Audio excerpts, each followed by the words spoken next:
day being a part of this team. Like a family away from home? Where everyone feels like everybody knows their name. A city that supports you. We see that with our benefits. A pension, vacation days, job security. Being able to be heard. We feel valued. We feel respected. Lee's Summit is a very progressive city. It's growing, it's thriving. We have this drive towards not just doing a job, but doing it with a spirit of excellence. I had the opportunity to continue to grow, regardless of 30 plus years doing this kind of work. It's more than just dollars and cents. We're here really to give back. Providing a service to better a community. To go out and serve people. To be a part of something bigger than yourself. If I would have known what I know now, years ago, I would have been here much sooner.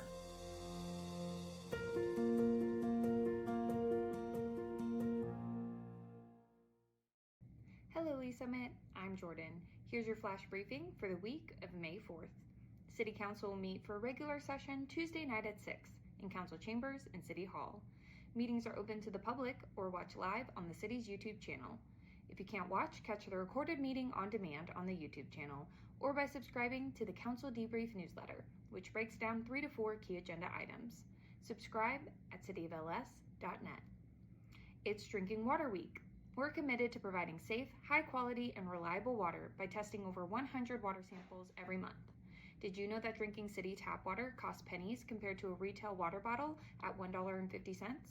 Learn more about Lease Summit Water Utilities at lswater.net. May is Building Safety Month. Safe buildings start with smart choices at home and in our community. Let's build a safer, stronger community together. Install smoke and carbon monoxide alarms and keep electrical and HVAC systems maintained.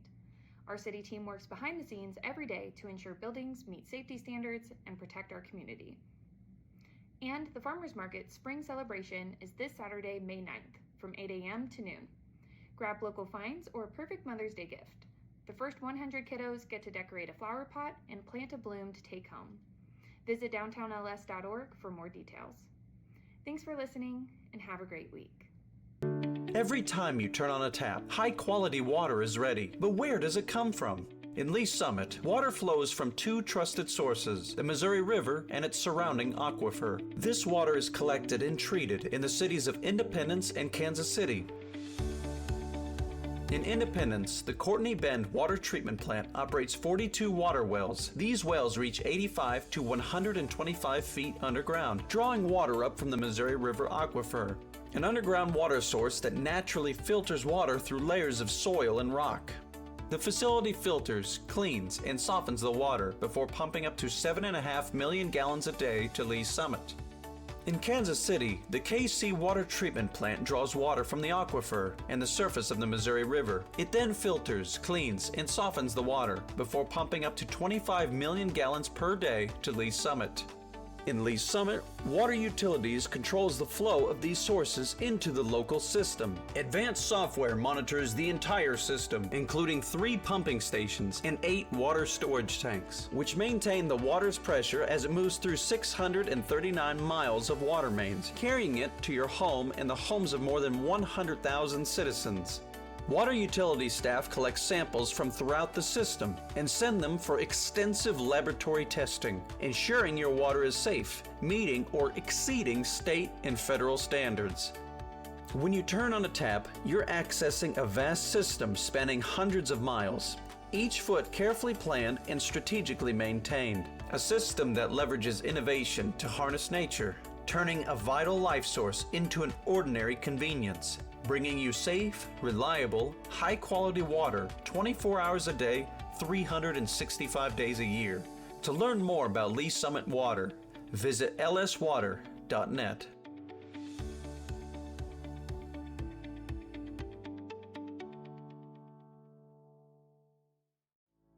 Traditionally, we think as police officers, those responding to law enforcement needs within the community. But honestly, we are there to serve our citizens, and our citizens do go into crisis. They do have mental health crises, and we're being called to those scenes on a regular basis. In order to help serve those citizens better, we did initiate the Crisis Intervention Team Program. These are officers that are specially trained to de-escalate crisis situations. Recently, we've brought co-responders onto the scene, licensed qualified mental health professionals housed within our police department, and they respond with those officers directly to those scenes where a crisis is occurring so they can interact with that citizen and get them the help they need right there on that scene. The co-responders are either a bachelor or master level in a behavioral health related field. They wear plain clothes, they don't carry weapons or anything like that. I have a police radio that I listen to all day. Listen for, those key words: mental health, behavioral health, crisis. There's a lot of officers that just call for me. I have my own radio number. I also have the ability to self-dispatch to them and say 982 is en route. Officers en route, 914, Armstrong. So typically I arrive after they've made it safe. I'll make contact and get kind of the rundown, and then I just kind of jump right in. Like, hey, my name's Allison. I'm a mental health professional. I'm here to help you. I'm not here to take you to jail or arrest you. Sometimes all a person needs is a voice, someone neutral, someone outside that, can listen. I do a lot of safety planning, including family, their support network, who's close to you. If they're home alone, who can come over and hang out with you today? Can we lock away your sharps? Can we put up your meds? Do you need meds? Can we get you over to the urgent care to get you assessed for your medications? Some of them also are like, oh, I'm so glad you came. This made me feel so much better. Our main goal as co-responders is to, one, get people connected to the services that they need, and also divert from emergency rooms and jails. And they almost get a different view of the police responding. That lets me know you care and the officers care. Please, how can we help you? My husband In 2020, we had 722 mental health related calls for service. 2022, by that time, 1,479. These mental health related calls for service are increasing. How we're responding to that is increasing the number of crisis intervention team officers we have available, as well as the number of co-responders we have available to respond on these calls. So what I think is important for the community to know about the co-responder program is that we're here, we exist. All you have to do when you call 911 is ask for us. Say, hey, I want a co-responder to respond to this crisis, and we'll go. I was really struggling about 8 years ago on my personal journey with mental health, and I met some amazing social workers and amazing programs that have helped me get to where I am today. I really couldn't see myself doing anything else. We want to help, and that's what we love to do. So I had a client, we got a call, she had some suicidal ideations, and she really felt that she had nobody. And and getting to know her story and getting to know who comes around and sees you, well, then we found a support person, and they responded immediately, and we made a plan. I called back and checked on her in an hour, and then I checked on her in 2 hours. We were able to get her into the additional services to where she talks to someone every week or more. I just took a person that really just thought they had nobody and nobody would show up for them, and show them you do. And you'll be amazed who is in your corner if you just simply say, I need a little help.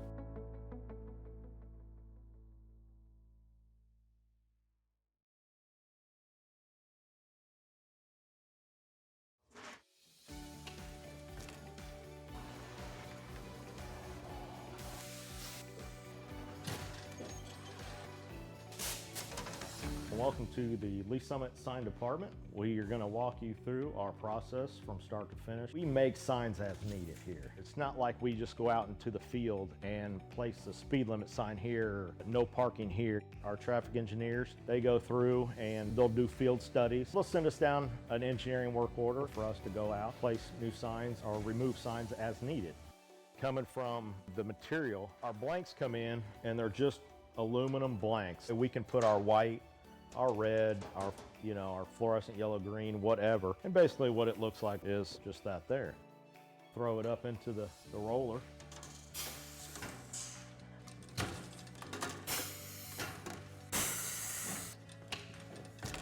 And once we got it covered, take it to our work table here, and Tim will cut the corners, cut all the access off to where it's lined up right. As far as the plotter and the software that we use, there's a street name sign there, and he's gonna go ahead and print that out on the plotter so you can see the plotter and how it operates and runs. There's standards for the height, even just on letters on the sign blank. Basically what we have on the computer there is it's pretty much set up to those. And it goes through, it's got a very small but sharp needle that goes through and cuts everything out, letter by letter. Once that's done cutting, our next stage would be bringing it over here. Currently picking out the sign letters right now. We call it weeding or picking, or however you want to call it. Next, putting it on the transfer tape.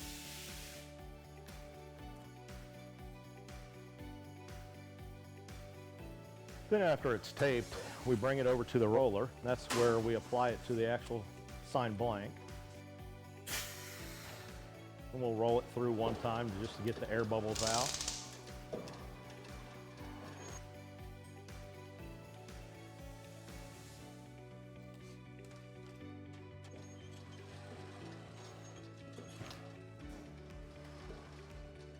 And the last stage is basically just taking the transfer tape off the front of it. And there's a finished product of the street name sign. We'll take you out to the field and show you our process that we go through. We're going to go out and follow our sign guys and get something installed for you. This is where we check our underground utilities. Tim, you got AT&T? AT&T's back here. Evergy, Google, so we should be good to go. We normally put all of our stuff together out in the field.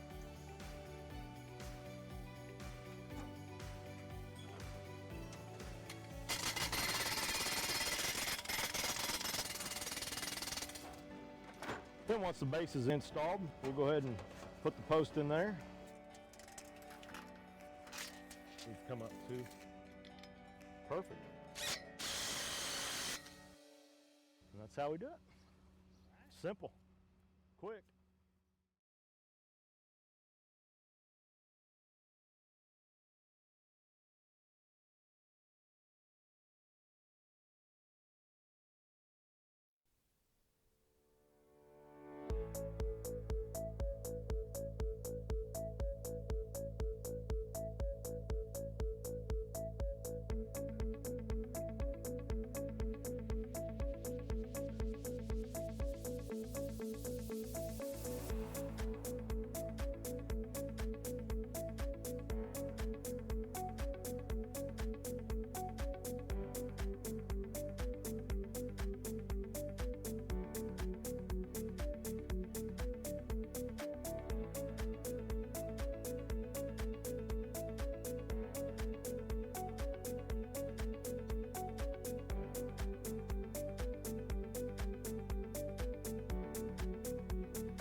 Mia, you ready?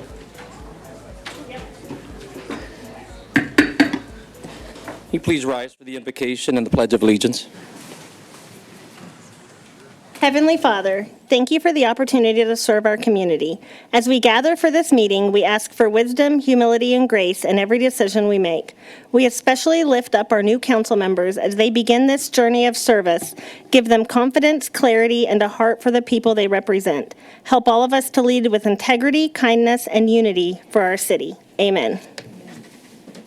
Pledge allegiance to the flag of the United States of America and to the republic for which it stands, one nation, under God, indivisible, with liberty and justice for all.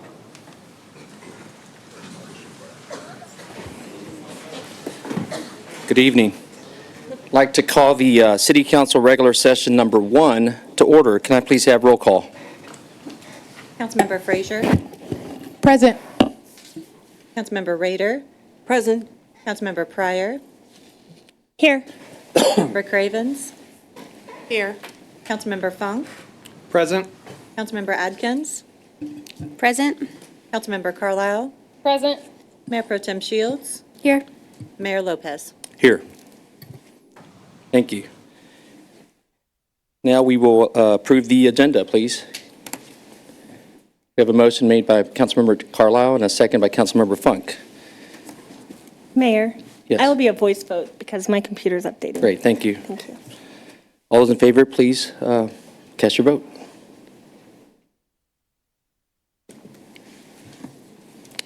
Agenda is approved. I'm an aye. 7-9-0. Thank you.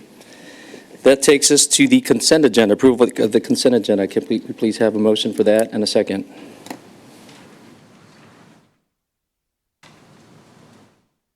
I'm an aye on this also. Great, thank you. So noted. So we have a motion made by Councilmember Shields and a second by Councilmember Carlisle. Before we cast the vote on that, I think it's important for me, I'll make a comment here in a few minutes, this being our first meeting kind of with large new council. I do want to point out, I have the privilege now of appointing a role that I'm pretty familiar with, that I held for the last 8 years. And I think it's important to point out to the public and our community that I'm super proud. We have so many talented and just credible and qualified individuals on this dais, whether you've been here a while or you're new. But I'd like to announce Hillary Shields, Councilmember Hillary Shields, as the new Mayor Pro Tem, and it's well-deserved and very proud to serve along with her, and I think she'll serve our community at the highest level of integrity. So I'd like to give her a round of applause.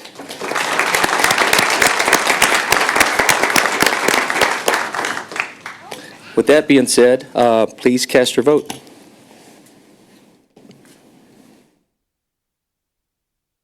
All votes are in.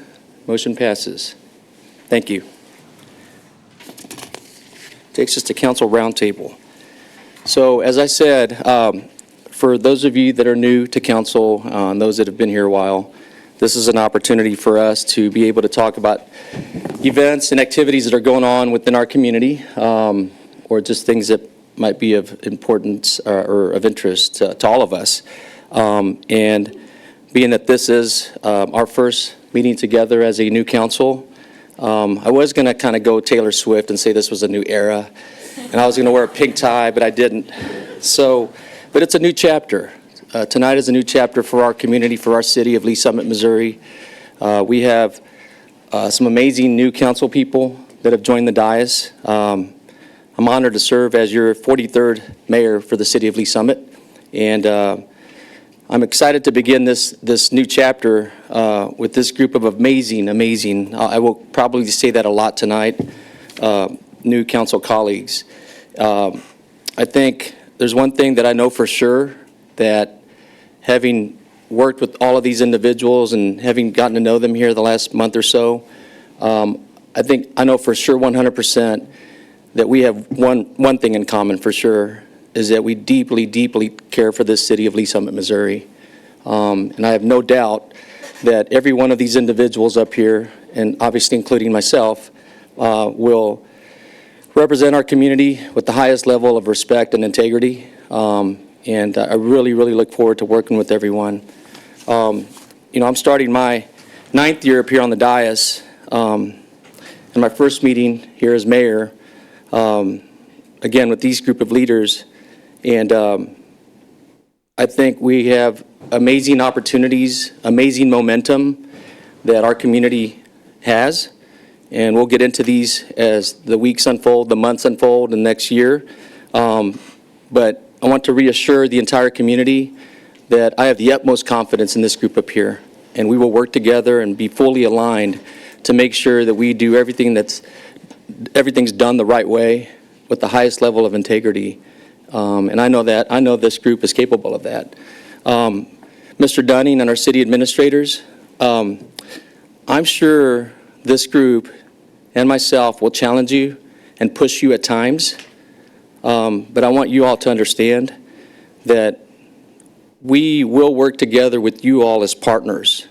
And we will always be supporters of what you all do day to day. So I think you all, some of you that have been here in this environment for a while, understand that that's kind of the way it works. But please be assured that we are here to be supportive of you guys as well. We have some hard work ahead of us. You know, we're guided by our strategic plan, which includes, you know, as has been in the news and of people's interest here recently, you know, effective budget planning. I have total confidence that this group of individuals up here, your elected individuals, and our administrators will get it right. And budget process is just not a fun process. And the opportunities that we have in our community is we're much better financial situation than a lot of other surrounding communities. And I can look all of you in the eye and tell you that we'll get this fixed, we'll get it straight, and we'll get this new council started and our city headed in the right direction from day one. So total confidence in you all. We will continue to prioritize, you know, the strategic plan goals, such as public safety, keeping our parks as high level of quality as possible. Housing, we'll continue to address housing. And one thing that I promise you, and I know all of us, I have the support of this council, is that we will continue to do a better job with communication to our citizens. I have a lot of confidence in that. And there will also be more opportunities for all of our citizens to become more engaged. And I just want the public to understand that we will always respect your opinions, but we expect that same respect back towards us. So just be assured of that. And lastly, to our citizens, as I said, this is a new chapter or a new era for all of us. With the election behind us, I'm eager to move forward.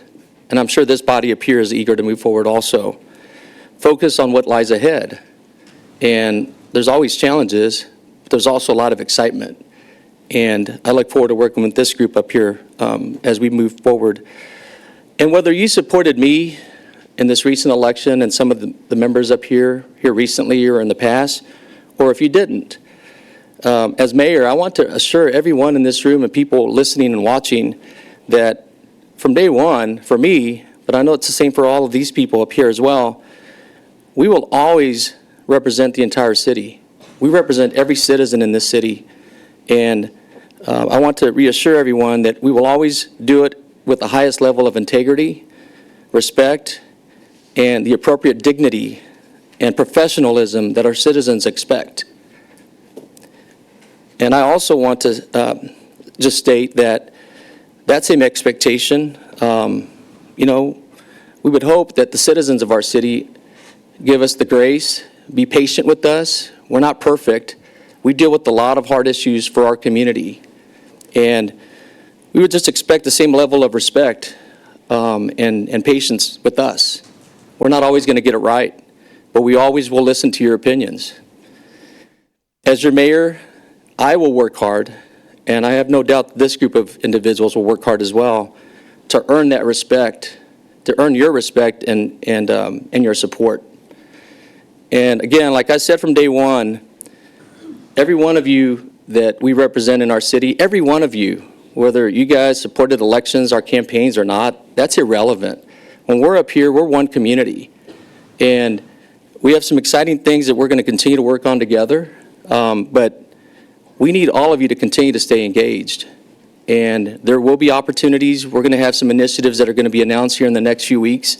And we hope we have people raise their hands and are willing to step up and continue to help our community together collectively, okay? Helping us up here and our city administrators.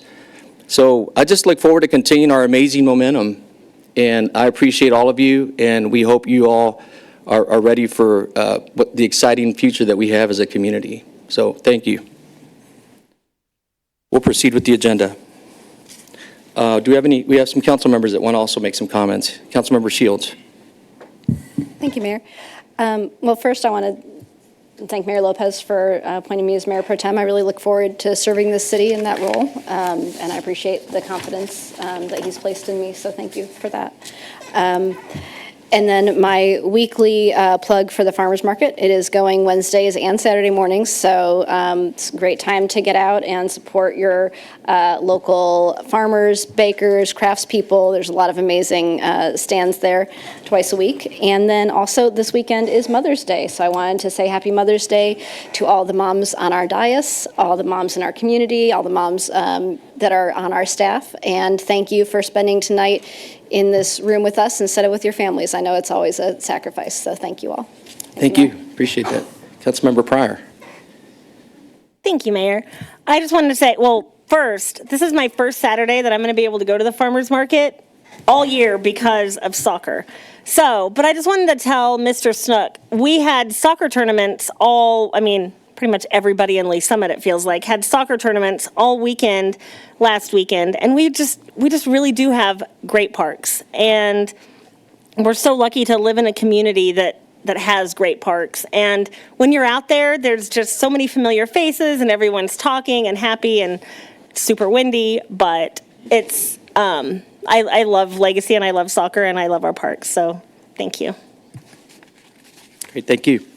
All right, so this is one of the fun parts that I remember watching Mayor Baird participate in, year out. We have quite a bit of proclamations on the agenda tonight, so we're going to try to get through these and be respectful and truly just acknowledge each one for the merits that they deserve. And so we'll go ahead and start with our first one, Proclamation Building Safety Month. It's the month of May. We have just Proclamation Month. So thank you. And I'll meet you down below.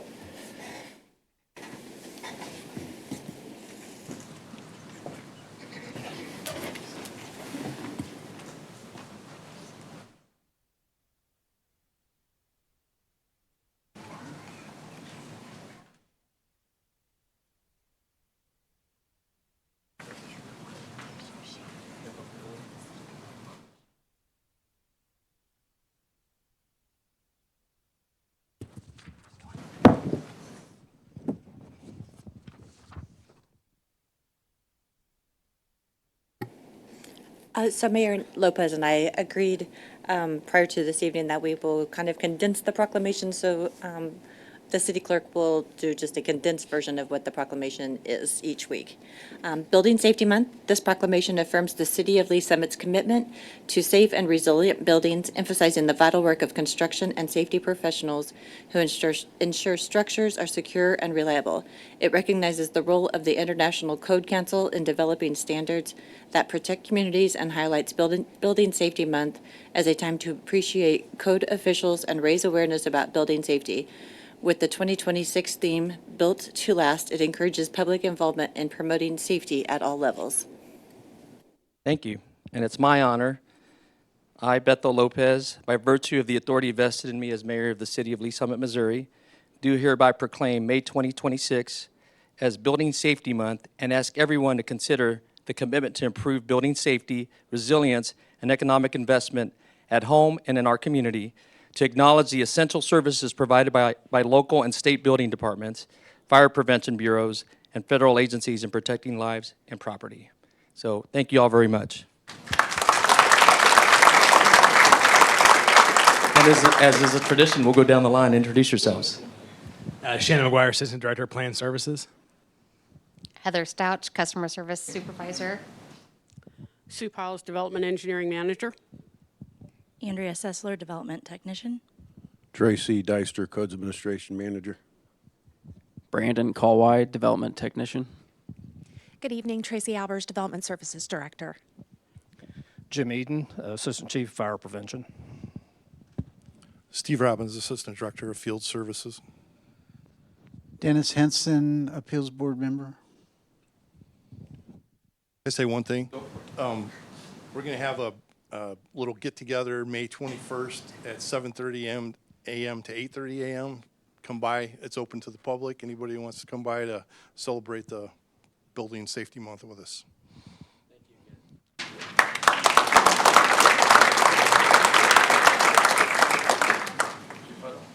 Wait, everyone go this way a little bit so we get a nice background. Where will that get-together be? Development Services. Where is the get-together? Oh, I'm sorry.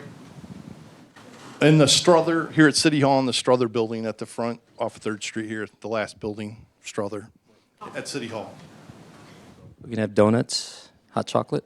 I think we're having more of a breakfast type. Oh, okay. It's even better. All right.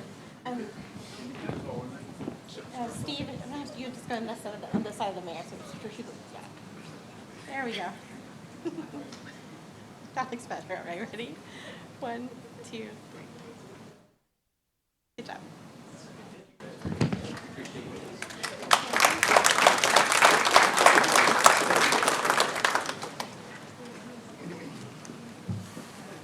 Our next group is Bike and Walk Month.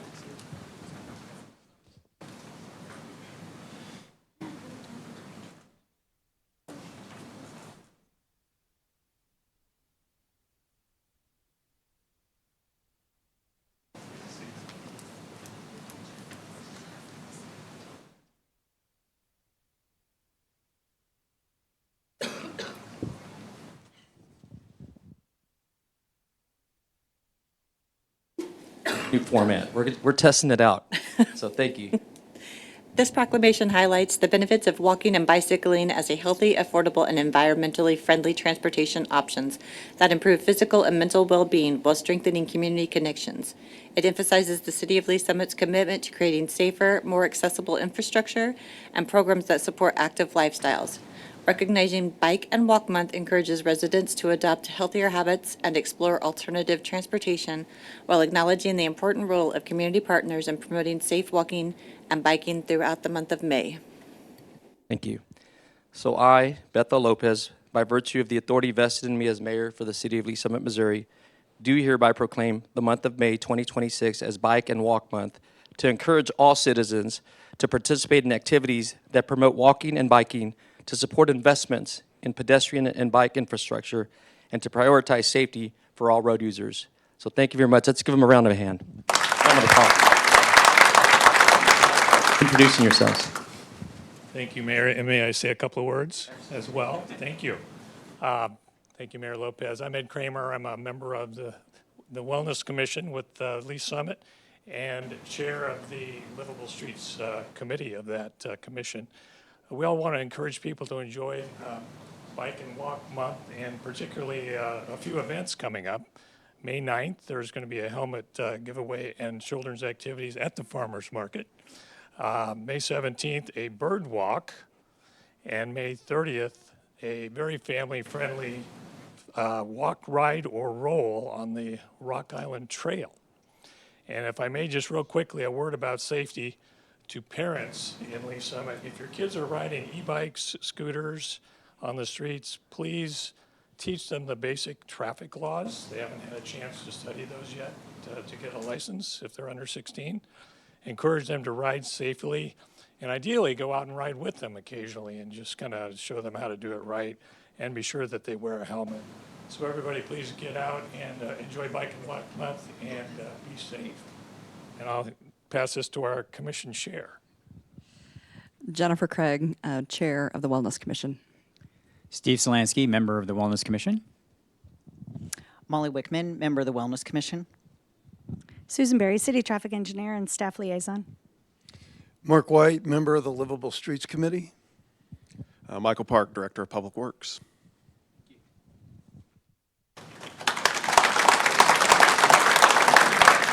So come on over, scoot over this way, please.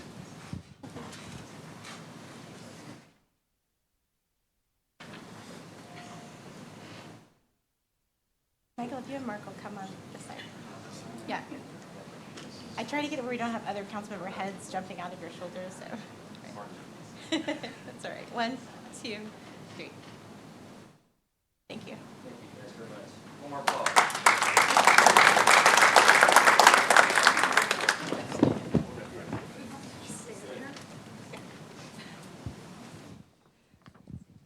Next is Mental Health Awareness Month.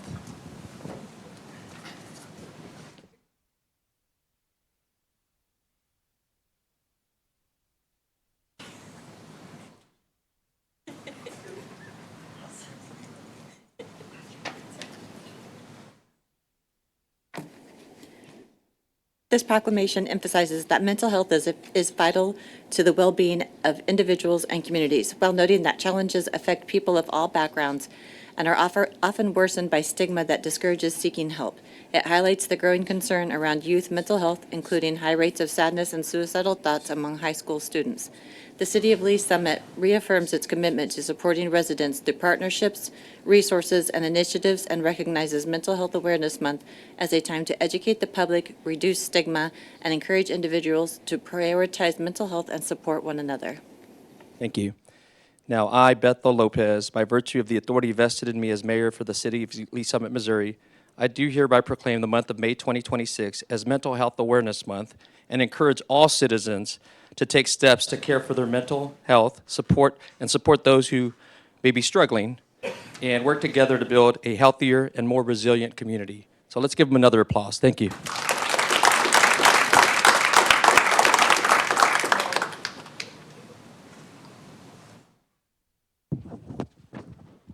Oh, that's perfect.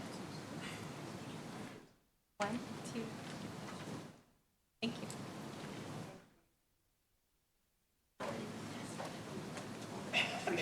What? All right, you got it. Thank you.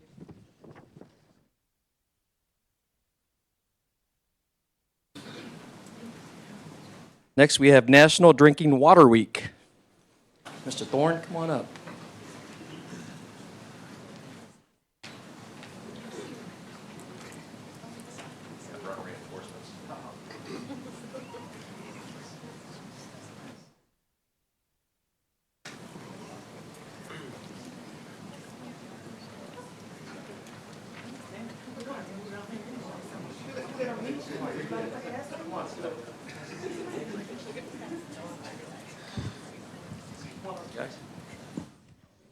Lead the way, Sarah.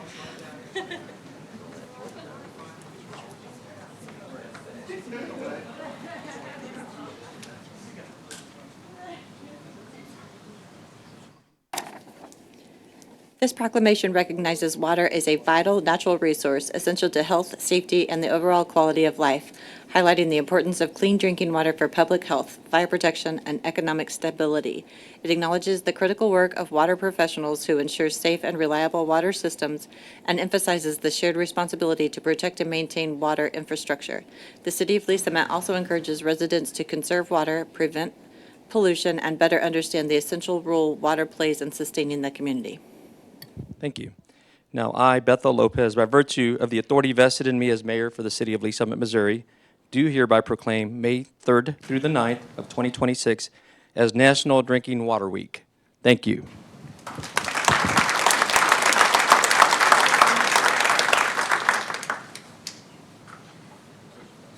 I am Matt Lapocha, Utility System Supervisor over Sewer Operations. Brent Dye, Assistant Utility Manager. Sarah Miller, Community Relations Specialist. Jeff Thorne, Director of Water Utilities. Geraldine Johnson, one of your favorite customer service reps. How do I follow that? I'm Dana Arcuri, and I'm the Contract and Record Specialist. John Thomas, Operations Foreman.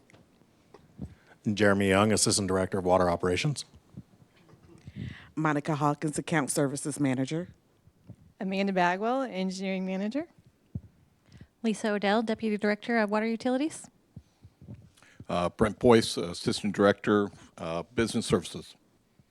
Sarah Nicholson, Utility Management Analyst. Stephanie Schuman, Customer Service.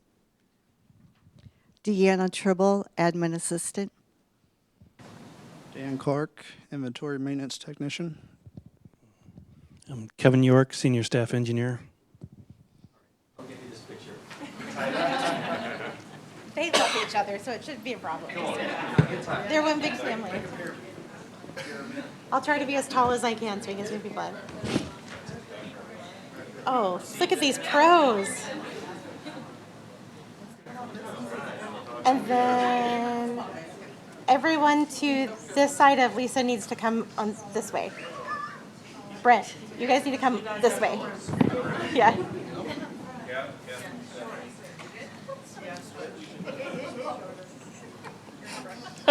You guys took so long to camper reset. All right. Kevin, squeeze in just a little bit. Okay. Everyone hold your breath. Ready? 1, 2, 3. Good job.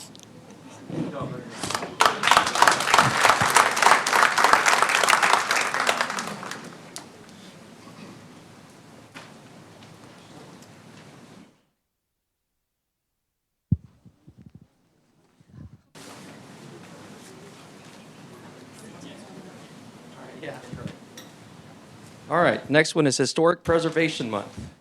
Come on up.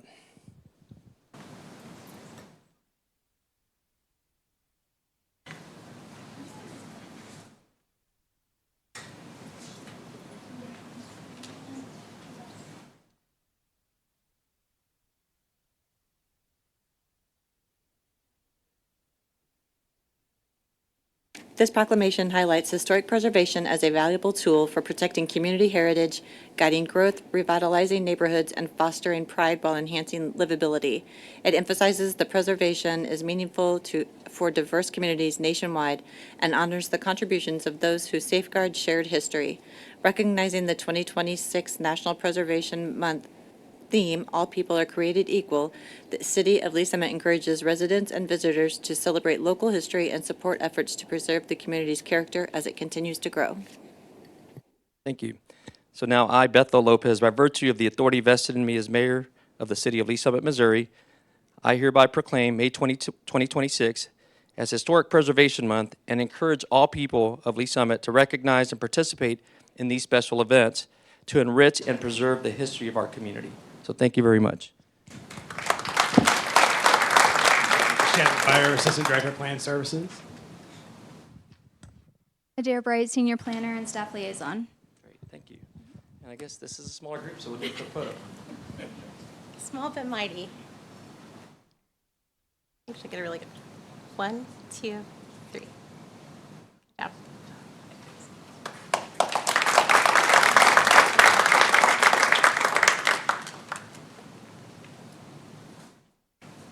Couple more. National Travel and Tourism Week. Who do we have? Miss Corey Day, come on up, or come on down.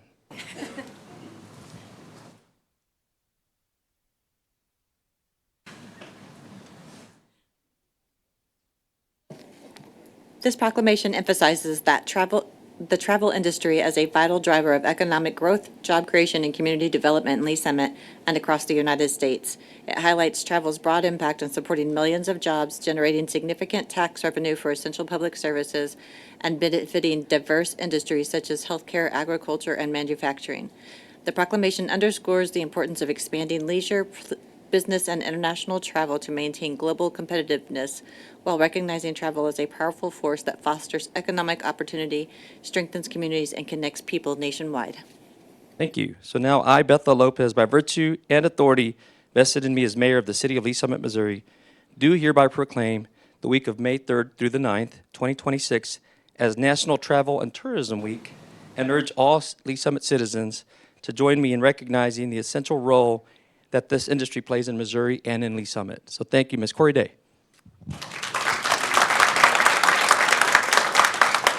Thank you, Mayor Lopez. I'm Corey Day. I get the privilege of being the tourism director for the Explore Lee Summit organization. I'm proud to represent an industry that provides jobs for our citizens and tax dollars that make Lee Summit a great place to live, work, and play. Thank you so much for the opportunity to celebrate travel and tourism this evening. And before I go, I just wanted to let the council know that the visitor guides that you have in front of you are the new 2026 guides. And those were created by our very talented team in our creative services department. So we're very proud of those. And so we love sharing all there is to do about in Lee Summit. So thank you. Thank you very much. Thanks, Corey.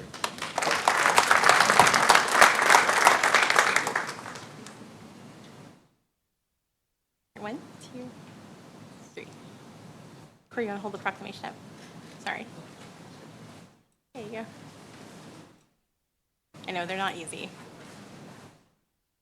There you go. Thank you.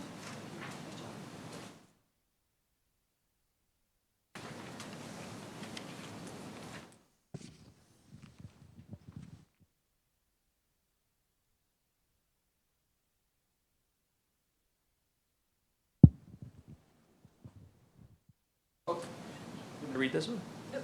Just, I don't know who's here for this one. Oh, yeah. I was going to drink a drink of water. My apologies. The next one is ALS Awareness Month. Do we have anyone visiting here with us tonight? No? No one's here, so we'll go ahead and read it. Go ahead and read it.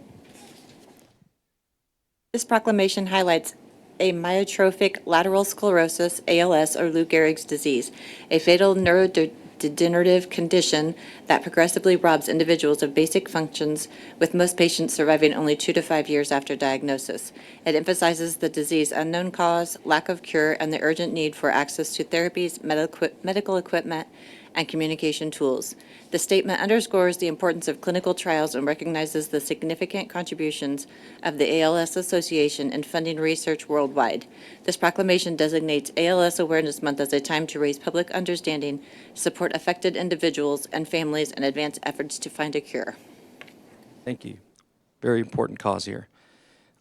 I, Bethel Lopez, by virtue and authority vested in me as mayor of the city of Lee Summit, Missouri, do hereby proclaim the month of May 2026 as ALS Awareness Month, and call upon all U.S. citizens to join in supporting ALS research, advocating for increased funding, and standing in solidarity with those affected by this relentless disease.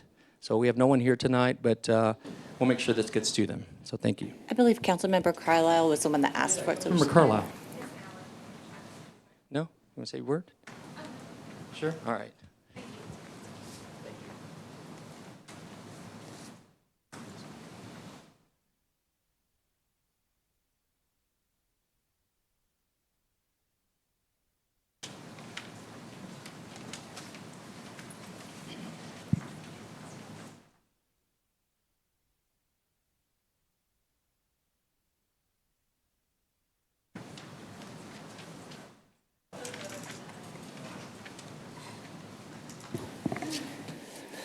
All right, great job.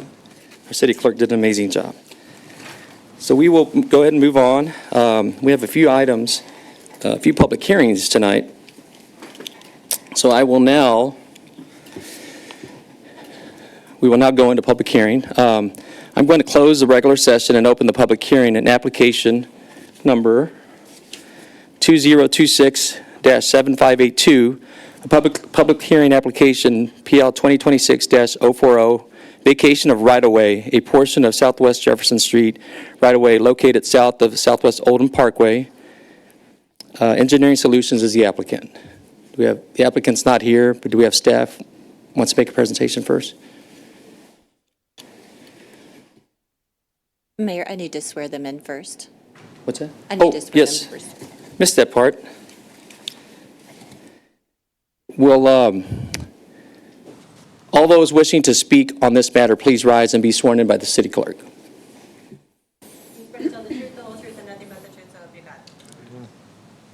Thank you. Mr. Soto. Good evening. Hector Soto, Jr., Senior Planner. I'd like to enter into the record Exhibit A, list of Exhibits 1 through 14. Exhibits 1 through 14, please enter into the record. So the application before you tonight is for the vacation or relinquishment, essentially, of some public right-of-way, an 8-foot wide by approximately 200-foot long section of Jefferson Street south of the Oldham Parkway connection to 291. This is essentially just a leftover or remnant piece of right-of-way that no longer serves a public purpose, since the portion of Jefferson south of Oldham Parkway has been relocated as part of the Oldham Village redevelopment. Let's see, I'll highlight the area here just to make sure everyone's aware of it. So the area in question here, you've got the line here in the Vermilion line on the east side of the former road alignment south of Oldham Parkway. And the images here are to depict what the former alignment of the road was prior to the Oldham Village work. As you can see, it was Jefferson Street, as everyone remembers, pretty much a straight north-south shot through this area, and it has since been relocated and has been open for public use for a good while now.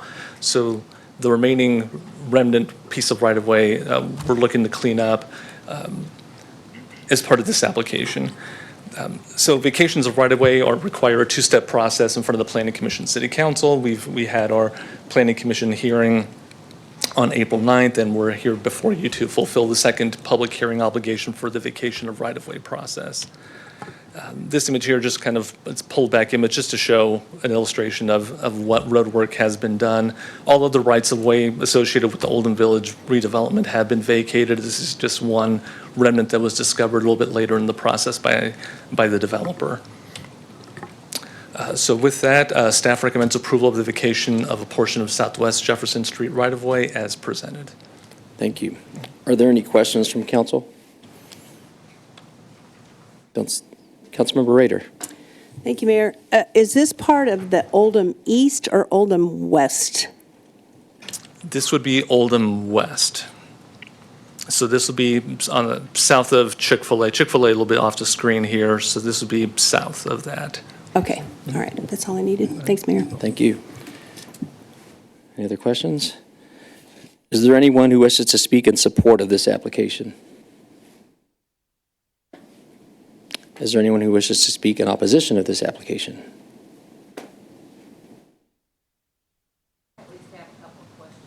Sure. Teresa Vollenweider, 5201 Northeast Maybrook Road. Do we ever find out how this right-of-way was obtained in the first place, and whether it was in fee or whether it was just a right to use? Can those questions be answered, please?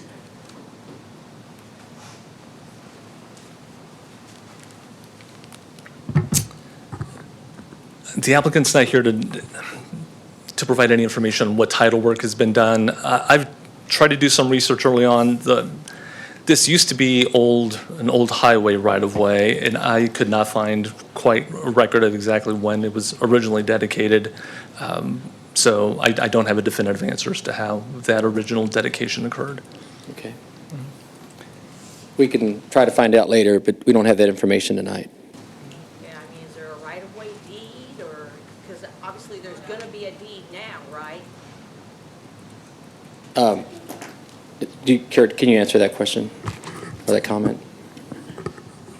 The question was whether or not there's a deed for it. I mean, isn't it MoDOT right-of-way? To this point, it was originally public right-of-way. So depending on exactly how it was dedicated originally, it was either MoDOT right-of-way, or at some point it was conveyed from MoDOT to the city at some point as part of probably the annexation of this general area. Okay.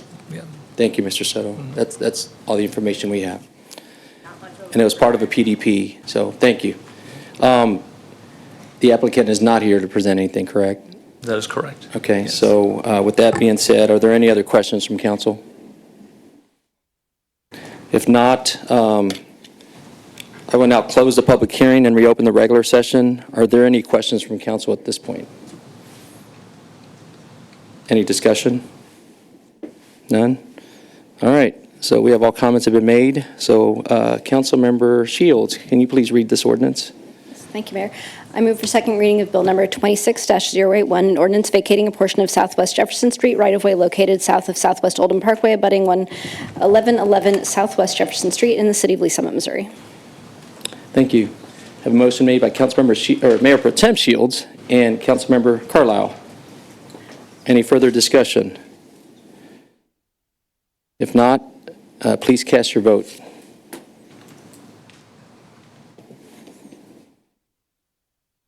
Please record the vote. Passes 7-1. Thank you. Takes us to public hearing number 2.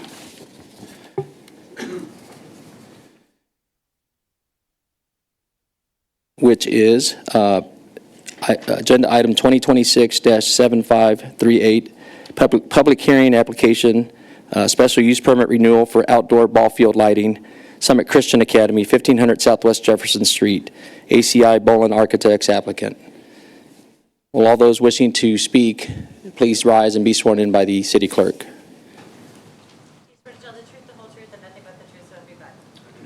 Thank you.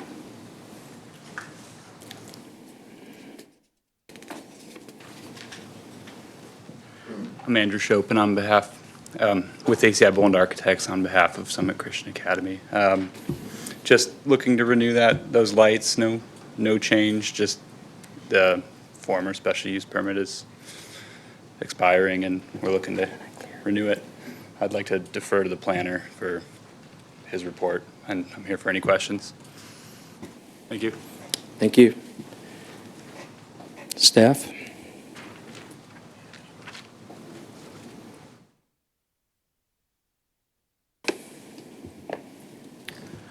Good evening, Pierce Pulliam, Planner. Please enter the record Exhibit A, list of exhibits 1 through 18.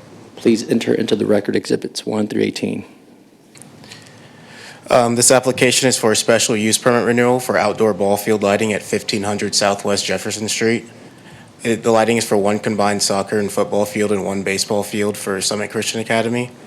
The original SUP was approved in 2016 and allowed 10 total lights. However, the applicant has only installed these 4 lights shown in yellow on the football and soccer field. It has not installed any of the lights for the baseball field shown in white. The applicant is still requesting allowance for all 10 lights, but has no plans to install any on the baseball field as of now. And the applicant is requesting that the SUP is renewed for 20 years. The property is zoned R1 and is surrounded by R1 and PI zoning. Adjacent properties consist of Lee Summit Community Church and Glendana Heights subdivision to the north, Oxford Meadows residential subdivision to the northwest, industrial parks to the east, and an office warehouse to the south. The future land use map designates the property as commercial, which calls for commercial areas that can contain civic uses such as private educational facilities. The lights are at the maximum allowed height of 70 feet. They are below the maximum allowable foot candle levels, and they're meeting all setback requirements. As part of the SUP renewal process, staff did conduct an inspection of the property and found no issues at the site. And a neighborhood meeting was held on March 2nd, and no members of the public attended. The applicant is requesting a 20-year SUP renewal. However, to cover the time between the expiration date of the original SUP and the City Council approval, staff recommends approval for 20 years and 7 days to expire on May 12th, 2046. And with that condition listed here, the applicant meets the goals of the Ignite Comprehensive Plan and the UDO. I can answer any question you all may have. Thank you. Are there any questions from council? Councilmember Shields. Thank you, Mayor. So the existing lights, there haven't been any issues with the neighbors. Nobody showed up at the public meeting, so I assume nobody's upset about the current operations that we've heard of, anything like that? Yes, we didn't receive any type of complaint from any neighbors or anything, so. And the possible future lights, the baseball field looked like on that overhead that you showed is kind of right next to more industrial areas, so there wouldn't be any residents that would be bothered by those where they're currently proposed? Correct, yeah. The way they're oriented, they'd be facing downward towards the field. There's no exposure outside of the field, and they're mostly seasonal as well, so. Okay, thank you. Those are all my questions. Thank you. Great, thank you. Don't see any other questions. Is there anyone who wishes to speak in support of this application? Is there anyone who wishes to speak in opposition of this application? Are there any further questions from council? Hearing none, I'm going to go ahead and close the public hearing and reopen the regular session. Are there any council comments? Not. Councilmember Shields. Thank you, Mayor. I move for second reading of Bill number 26-082, an ordinance granting a special use permit renewal for outdoor ball field lighting in District PI Planned Industrial and R1 Single Family Residential on land located at 1500 Southwest Jefferson Street for a period of 20 years and 7 days to expire on May 12, 2046, all in accordance with Article 6 of the Unified Development Ordinance for the City of Lee Summit, Missouri. Great. We have the motion made by Mayor Pro Tem Shields and a second by Councilmember Pryor. Mayor Lopez? Yes. Before we move on, Councilmember Frazier, I need to remind you, I think you need to recuse, and we also need to, if you would, please ask the clerk to amend the record to reflect a recusal on that previous vote. Okay.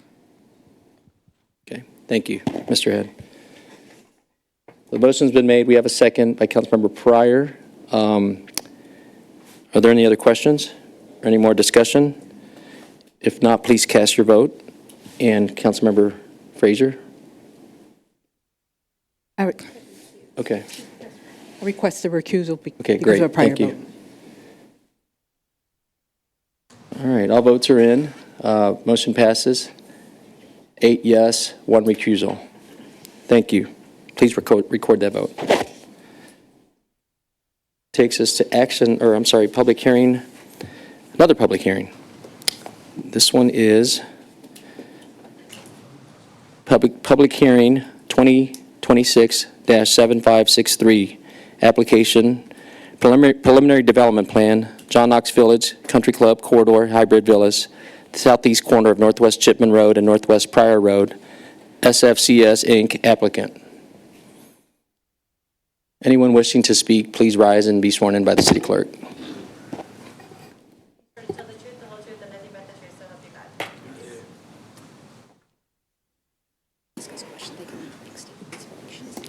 Okay, good. Okay, thanks.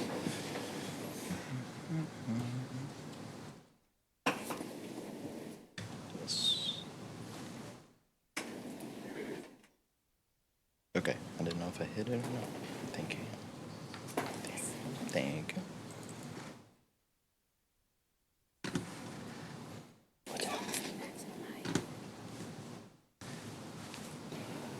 Good evening.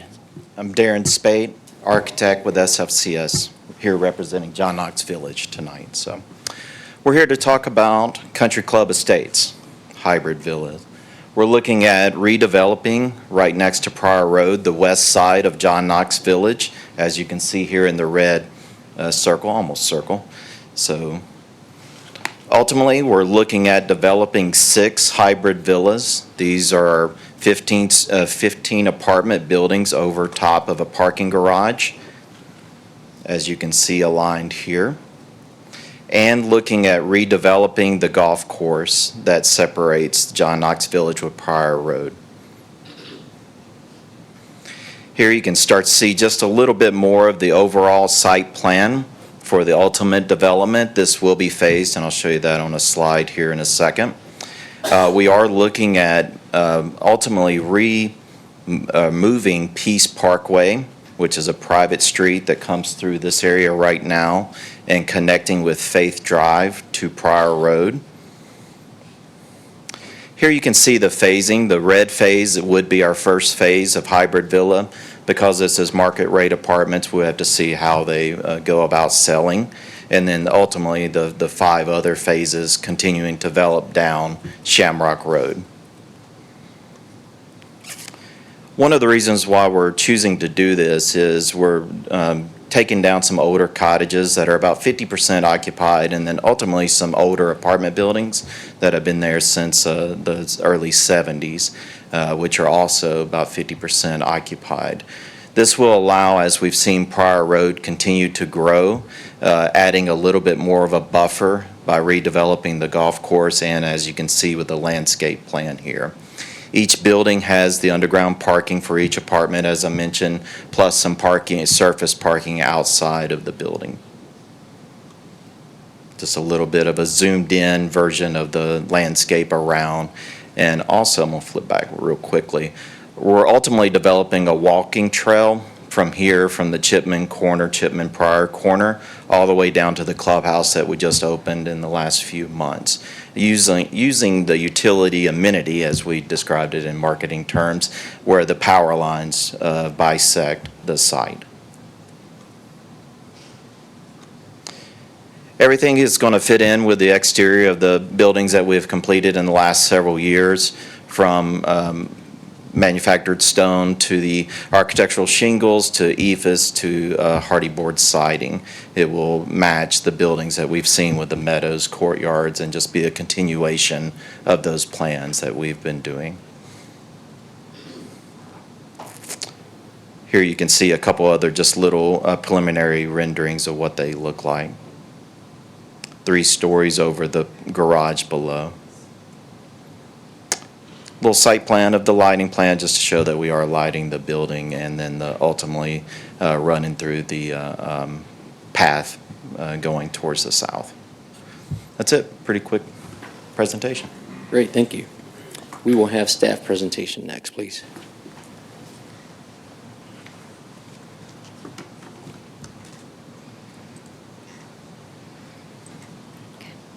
Good evening, Adair Bright, Senior Planner. I'd like to enter into the record Exhibit A, list of exhibits 1 through 18. Please enter into the record exhibits 1 through 18. The application before you is a preliminary development plan for the Country Club Corridor Hybrid Villas in John Knox Village. The PDP is required due to the redevelopment of the site and the requested modification, which will be reviewed later within the presentation. The PDP process requires 2 public hearings, one of which was held at Planning Commission on April 9th, and the second, which is this evening. The applicant is proposing development of 6 apartment buildings on 15 acres. Each building will have 15 units for a total of 90 dwelling units. The site is located at the southeast corner of Northwest Chipman Road and Northwest Pryor Road, and it is shown with the pink fill and then with the purple outline that shows the entirety of John Knox Village and their development. The subject property is zoned P-mix, which means that the allowed land use is dependent upon the proposed plan, along with other site standards such as setbacks, density, and height. It is located within John Knox Village, which includes a mix of residential uses such as attached and detached single-family dwellings, multifamily apartments, and assisted living. Outside of John Knox Village, property to the north contains commercial pad sites, while properties to the south, east, and west contain varying residential uses. The future land use map identifies the subject property as Residential 3, which notes mid-rise mixed-use buildings and apartment complexes as appropriate higher intensity uses. The proposal includes 6 multifamily buildings, which are 4 stories tall, with the first story being used as a tuck-under garage and the 3 upper stories containing the dwelling units themselves. The plan includes the removal of the existing Northwest Pryor Road access at Northwest Peace Parkway and installation of a new connection identified on the plan as Northwest Faith Drive. The applicant is proposing 180 parking stalls as required by the UDO. Each building has 15 parking stalls within the garage for a total of 90, and the remaining stalls are surface parking. The proposed buildings include 4-sided architecture with a mix of materials, including clear glass, stone veneer, fiber, cement, board panels, and siding, and EIFS. The buildings also include roof and building articulations and front entrance features such as awnings, and the proposal meets all architecture and building design standards as required by the UDO. The applicant is requesting that head-in angled parking be permitted from the proposed private streets. Staff is supportive of this request as John Knox Village has existing head-in angled parking elsewhere, and the proposed stalls are being provided to meet the required parking count. Also, the angled stalls minimize safety concerns by assuring access to and from the stalls move in a uniform direction. A neighborhood meeting was held on January 15th, 2026, and questions and topics of concern included the overall site design, construction, and traffic patterns. Planning Commission did recommend unanimous approval of the application. Staff reviewed the request against the criteria outlined in the UDO, which generally speaks to compatibility with the surrounding area, impacts on utilities and services, and the conformance with the comprehensive plan, and with the conditions of approval outlined herein in the staff letter. The application meets the goals of the comprehensive plan and the requirements of the UDO, and I am here for any questions that you may have. Thank you. Any questions from council? Councilmember, or Mayor Pro Tem Shields. Thank you, Mayor. Just a couple. So with respect to the phasing, is it going to be constructed in 3 phases or 5 phases? I thought I heard the applicant maybe say that there were going to be additional phases, so I just wanted to be clear. Yes, so they are showing, let's see here, 3 phases. The first phase is shown in red. Phase 2 is this kind of bluish purple, and then phase 3 would be the green. Okay. So phase 1 would get that new private drive connected, and then they Yes. would kind of build out from there? Yes. Okay. And then we're just considering the preliminary development plan tonight. There's no incentive request or anything that we need to have in mind for this? They're not seeking any incentives? Not that I'm aware of before you this evening, is just the PDP. Okay, thank you. That's all I have, Mayor. Thank you. Thank you. Councilmember Funk. Thank you, Mayor. Along the lines of the phasing, showing the 3 phases, what's the timeline between the phases? I would defer to the applicant. Really depends how they sell. So that's the thing right now. If they come in and the first one sells real quickly, we will continue on, with the rest of them, but it's all market driven. When you say sell, are these units going to be for sale, or will they be, when you say sell, leased? No, they're for sale. For sale units. Okay. Thank you. Thank you, Mayor. Sure, thank you. Councilmember Atkins. You had talked earlier about relocating existing residents. So did they already pre-purchase this space, or are they in different areas now? Like, where did the people go that were living there before? I'll defer to Eric Scott, Director of Development here. Eric Scott, Director of Operations and Development for John Knox Village. We had 3 residents in the area for the first phase, one of which has already been relocated. 2 will be located later in the month of May. And then I had another question about height, because this is it 57 feet high? I believe that's correct, yeah. Okay, Right. and do you happen to know the tallest building in the rest of your area? Like, is this going to be the tallest out of all the things, or?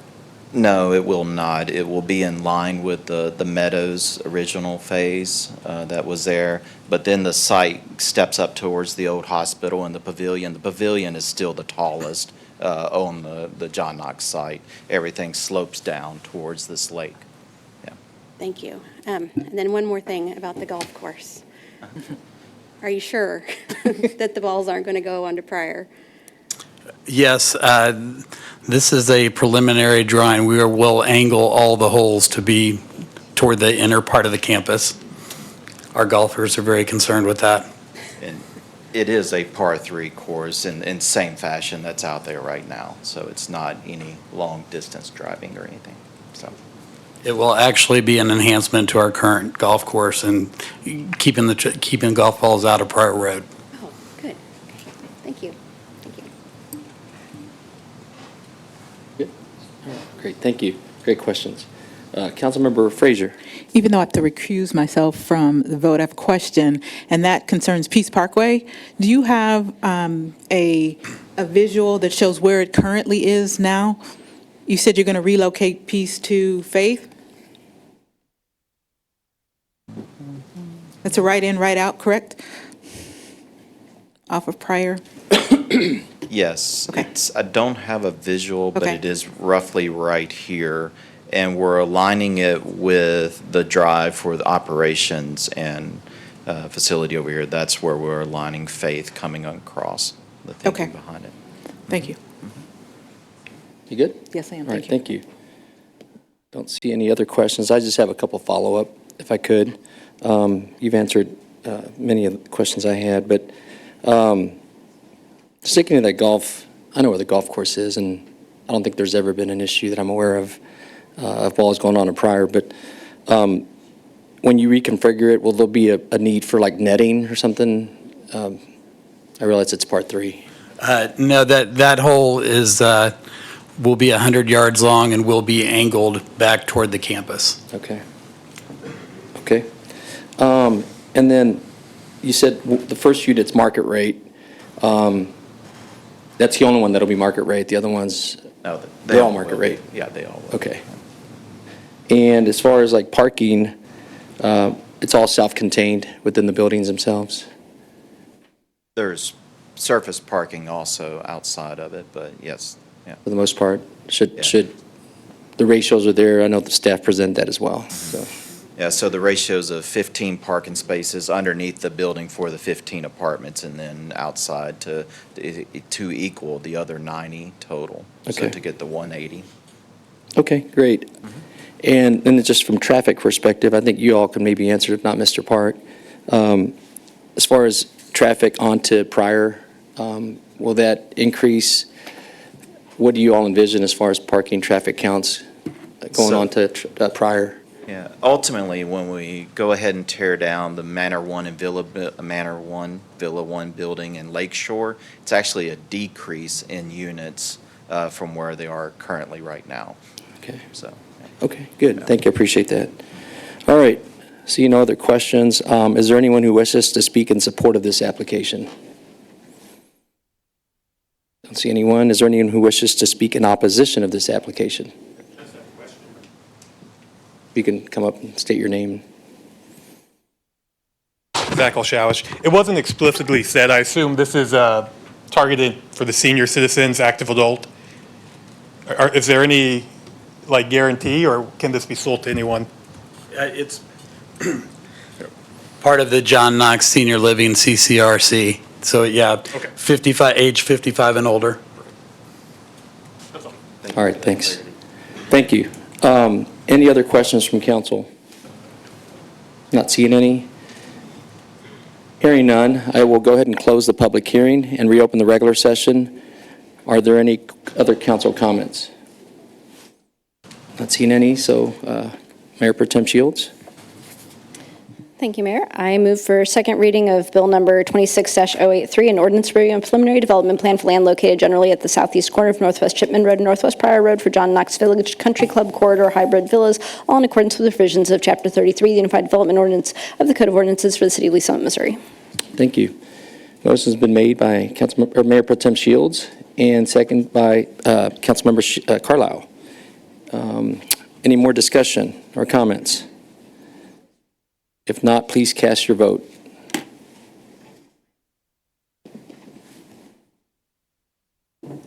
Please record the vote. Motion passes 8-1. One recusal, I'm sorry. Thank you. Thank you. Thank you. So that takes us to our last public hearing for the evening. And I'm going to go ahead and close the regular session and open the public hearing in the application number, Bill number 26-084, an ordinance approving the amended Southeast, is that right? No. I'm sorry. Public hearing amended 1601 Southeast Hamblen Road, LLC LCRA Redevelopment Plan for relocation and expansion of industrial facilities. T&W Steel Co, Inc. is the applicant. Will the applicant be making a presentation? Oh, please stand up to be sworn in.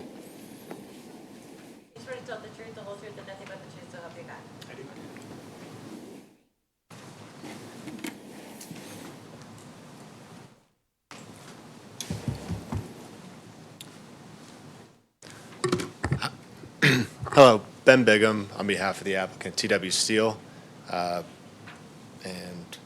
we'll get into it. So this is an applicant, just to get into the applicant a little bit, T&W Steel was founded in Lee Summit in 1983, a local business. They're looking to just expand their facilities and grow.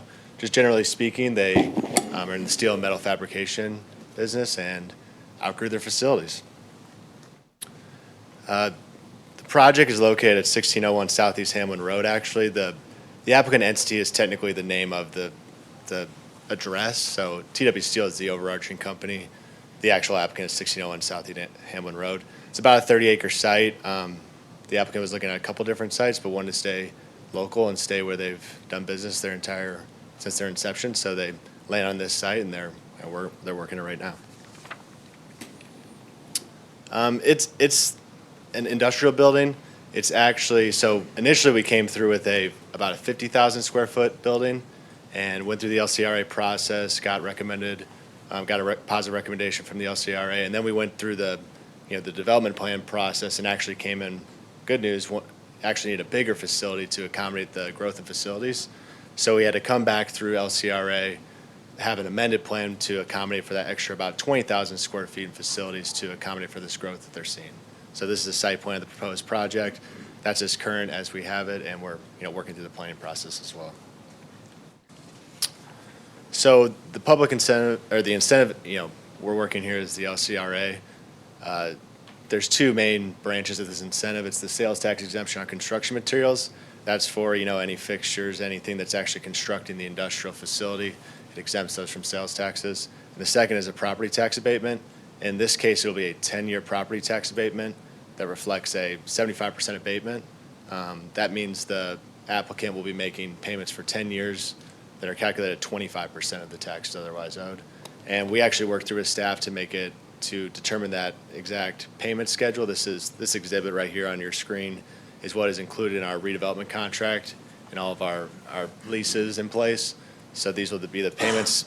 The current taxes that are affecting the site, the base taxes, it was around $160 when initially moving through this. That will still be paid, and then on top of that will be the pilot payment. This is just an exhibit calculating the sales tax exemption, the benefit of that, and the overall impact on the city. Overall, just the public value proposition here. The property currently sits vacant. It's generated about $160 in taxes a year. During the term of the plan, the pilot payments will be about $27,000 a year. With over the course of that 10 years, it'll be $271,000. And then the 10 years immediately preceding that 10-year fixed pilot schedule, we'll see taxes paid about $1.4 million over the next 10 years. So in years 11 through 20. And then just overall, with the expansion of the facilities, we'll see additional jobs be generated for T&W Steel. Obviously, it's retaining those current employees, which is about 31 employees, and then more business for the city, higher tax base, and then the sales tax is eventually generated by that business as it operates. I don't have anything further as far as the applicant's presentation. Kenny Roosh, the owner of T&W Steel, is here along with me. We're available for questions, and we'll let staff make their presentation, then stand. Thank you. Thank you. Mr. Bushak.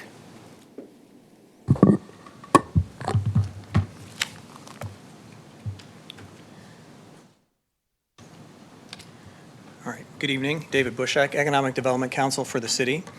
I will start with a brief explanation of the purpose of this public hearing before I get into the details, because this is one of those somewhat unusual situations for the purpose of the public hearing.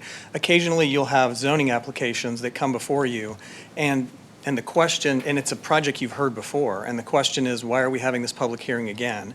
And the answer is often the law requires it. The UDO requires a public hearing depending on the changes that occur to a project that's already been visited by the city council. So that is the case tonight. This project has already been approved by the city council. This plan has already been approved, but this public hearing has to be held tonight because of the changes they proposed to the plan. It's a bigger facility. So the very simple explanation for why we're holding this public hearing is because they're proposing a larger facility than what the city council already approved. Fairly straightforward. So I'll get into some of the details here. Starting with this map. This is the map of the city's Highway 50 and 291 Land Clearance for Redevelopment Authority area that the City Council has already declared as blighted back in 2014 and 2015. And so the map you're looking at, just to orient you, this is the interstate here, Highway 50, you've got 291 North, and then jog over to 291 South. All of this area along these corridors, and in particular this area down here, as it was expanded by the amendment in 2015, has all been declared blighted. There's a parcel that's up here, which is the Colburn Ridge property, and a parcel right down here, which is the Performance Food Group property. Those have already been through the City Council and approved, and so technically this map has been amended to include this parcel here and this parcel up here, just as a point of reference. And then as we zoom in, the property that we're looking at today is this property over here. If you see this the configuration of the roads, kind of a plus sign, that's the area that we're talking about. So zoom back out and go to the next map. And this is a closer look, similar to the map that the applicant showed you. The property we're talking about is here. This is the same property that the City Council has already visited for this plan previously and has already approved. And they're proposing a larger facility at a greater cost, which is why we're holding the public hearing tonight. So I'll get into some of the data. This is the typical type of data that I have shown the City Council for incentive requests, and I'll walk through this because we have some new council members and maybe some education on how this tool works and how it functions. So the developer's request consists of two components. During the construction period, the city would extend its sales and use tax exemption for the purchase of construction materials. So the property is titled in the name of the city and leased back to the company, and then the company uses the city sales tax exemption to purchase the construction materials, and that has a benefit to the developer. And then for the first 10 years, real property tax abatement in the amount of 75%. And that was a specific discussion point when this plan first came through. There's no request for a sales tax exemption on the personal property, just the real property, which is the dirt and the buildings on the property. So that's the request. The property tax benefit to the taxing districts. So this chart, this is a typical chart that I showed the City Council, and I'll walk through this so you understand what this is showing you. On the left, we have the property taxing districts listed and the cities highlighted. Then we have the taxes that were generated by this property last year, a relatively nominal amount, and we divide that up amongst the various taxing districts so you can see exactly what each taxing district is receiving. And then this is the percentage of the whole. So this is a sense of the city's portion of the overall property tax bill throughout the city. And this number is typically, it varies from year to year, but it's typically 16 to 17%. And the school district is typically 66, sometimes upward of 70%, just as a basic metric for you to be aware of. And then if you approve this plan and it is carried out, and the developer builds the project, then the pilots in the first year would be this amount. So the taxes would go up from the nominal amount to this amount, which is 25% of what the taxes would be. And then over a 10-year period, this is the taxes for that full 10-year period. And again, you can see the benefit to the city as compared to what it is today. The value of the incentive request to the developer. First of all, the project is a greater cost than City Council previously reviewed. The previous cost here was $7,050,000. So this is a little over 21% increase in total project costs and the size of the project. That's the reason we're holding this public hearing.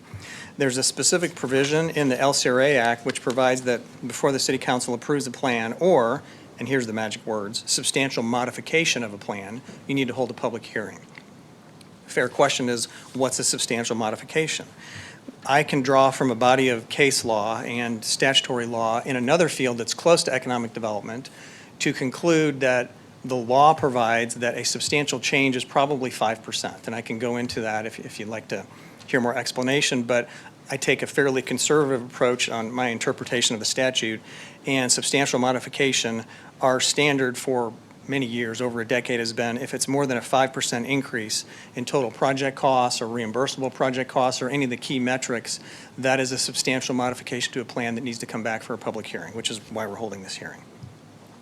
And then the impact to the city, the sales and use tax exemption, this number here is about 24% of this number up here, and that's the impact to the city. The city would realize about 24% of the total impact from the sales tax exemption, and then the city's real property tax abatement impact is basically this percentage up here. The city's portion of every property tax bill is about 17%, and so this number down here is 17% of the impact or the benefit to the developer from the property tax abatement.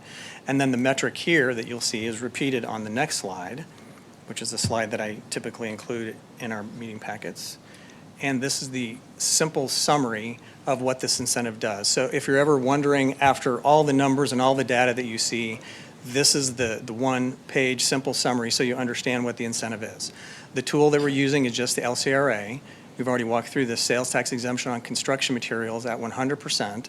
That's the benefit that we just talked about to the developer. And then the real property tax abatement is 75% using the fixed pilot structure, which the applicant just mentioned in their presentation, is the same benefit that I showed you. That's roughly 9% of the total project costs. The range of incentives that the City Council typically considers is between 5 and 25%, and we have outliers. There's some projects that have been less than 5%, some that have been higher than 25%. Those are special cases, and there's usually quite a bit of discussion on those projects. So this project is at 9%. Previously, it was, I think, right about the same. Everything with the larger project and the higher taxes, everything kind of scales up together. So it's about the same impact to the city, about the same impact percentage-wise to the developer from a larger project. And I think that concludes all of my opening remarks. I think that covers it, and I'd be happy to answer your questions. Thank you. Are there any questions from council? Yes, council members, or Mayor Pro Tem Shields. I will get used to this before the end of the night. It's all right. Thank you, Mayor. So there were a couple of things I wanted to kind of clarify, especially I think for some of our new council members. So when we talk about pilots, that stands for payment in lieu of taxes? Correct, payments in lieu of taxes. Okay, so technically their entire tax bill gets, or the entire increment gets abated? Yes. Right? But then they make a payment back to the taxing jurisdictions of 25% of that amount. So we're actually, in the first year, we will see an increase in property tax. So whereas right now we're seeing $28 a year for the city of Lee Summit for this parcel, we'll go up to the $4,400 a year. Yes, right, for that pilot payment. That's a very good summary of this. So when the city takes ownership of the property, all the taxes are abated because when the city owns the property, it's exempt from taxes. And then it's a contractual obligation for the developer to make a pilot payment in the amount of 25%, effectively receiving 75% abatement. And then the city finance department disperses those taxes to the taxing districts according to their tax levies in this ratio here. Okay. And then with the sales tax abatement, we used to just talk about sales tax. Now we talk about sales and use tax. That's correct. And for materials that, it used to be, the developer would usually say, well, we don't buy any of our materials in Lee Summit, so you wouldn't see any sales tax revenue anyway, but with the use tax, there are some revenues that we probably are actually foregoing more so than would have been in the past. Is that right? That's correct. So the benefit to the developer here is when they go purchase the construction materials, they receive the sales tax exemption certificate from the city that they use and they give to their contractors and subcontractors to make those purchases. And that is a sales tax benefit to the developer. They don't pay any sales taxes on those construction materials, and because of the reason that you just described, there is an impact to the city now. Before the city passed its use tax in 2020, if the developer told us they don't purchase any of the materials here in the city, which is fairly common, there would be no impact to the city because there would be no sales tax that we're losing from the purchases. But because the city has a use tax applies to all purchases made in the city from an out-state source. And so the city's use tax applies to the purchase of those construction materials out of state. And what we found is I'd say the vast majority of the construction materials are typically purchased out of state. I don't remember the specific data for this project, but it's usually in the range of 75% or so, with the rest being purchased in Missouri, sometimes in Jackson County, but typically not in the city. And if we ever see a project where there's some purchases in the city, it's usually a nominal amount, like 5% or so. Okay. I've always called, in my own head, the use tax, I've always called it the Amazon sales tax, but it applies to projects like this too. It's not just That's correct. online purchasing, it's anything where you're purchasing from out of state. Right? Correct. Okay. With the expansion of the facilities, it looks like it was about a 40% increase in square footage. Will that create, are there going to be additional jobs associated with that as well? Or is it looking at like the same number of FTEs? I will let the applicant answer that question. I think he's coming up to answer.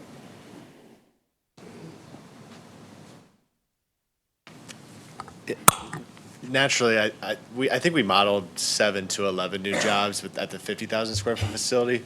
The plan here is to grow into this facility to give the applicant TW Steel room to grow, their operations. So yes, there would be an associated number of new employment opportunities created. It just may not be, immediately when it's built. It will, as demand dictates, it'll grow more and more. But it'll give room to have that workforce grow in place rather than needing to add on later, that kind of thing. Yeah, exactly. Okay. And I was just talking to Kenny today about it. He said we couldn't need this facility any faster. They're growing. Their business is really taking off, so they're looking forward to having this extra room and be able to bring on new people. Okay. I guess this is probably to Mr. Bushek again. So we did already approve this facility. Since they're increasing the size, it comes back through. But you said that it all scales, so the impact of the taxes that we receive and informed pilots and the abated taxes, it all kind of scales proportionally, so it's sort of the same math problem, but just at a slightly larger scale. Do I have that? Yes, that's right. Okay. I have the previous version of this data that I'm showing you. And just to give you a sense of what we're talking about, this number here was just to give you a ballpark sense of how the numbers all scale up. This number here was about 20,000. This number here was about 220,000. This number here was about 7 million. And this number down here was about 8%. So everything scaled up in terms of total costs, total taxes, and then the percentage that is the benefit to the developer. Okay, so it's pretty close to a 20% bump kind of on most of the metrics. Yeah. Okay.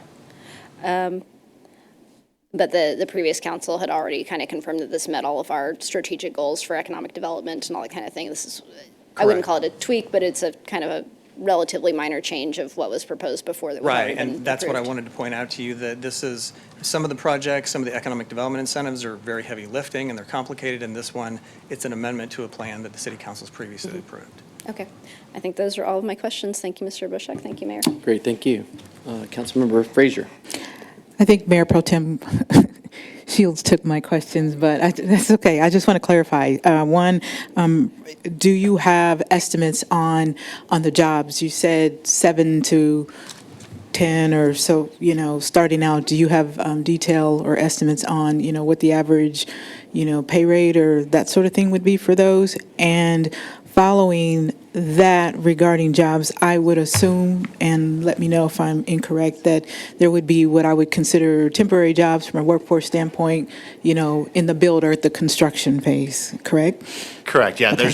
There's a construction impact of this, a construction employment impact of this project. it. And then also the increase of the size of the facility to full-time employment. I don't have I've pulled my notebook. 7 to 11, the salaries will range just depending on what help is needed. It could be, new salespersons. It could be new laborers within the facility. It could be within the redevelopment agreement, there's a requirement in terms of how many jobs we create and what those salaries. And if I'm recalling correctly, it should be, average salary for Real wages? Jackson. Yeah, exactly. Okay, great. And then my final question speaks to, does the clock start ticking again with the 10 years? And so my question is, if it takes 5 years to build, then what happens with the remaining 5 years from a tax standpoint? So the sequence will be the property, when the developer's ready to proceed, they will give us notice. We'll hold a closing, the LCRA closing, so the property will be transferred, leased back to the developer. They will go through their construction period, and then the 10-year period will begin in the first year of when the building's in service. Thank you. So this recognizes the construction period, and I pointed out the sales tax exemption benefit on the timeline up here. And then during what will become year one after the facility's in service, then the abatement will run for 10 years. Okay, thanks. Thank you for clarifying.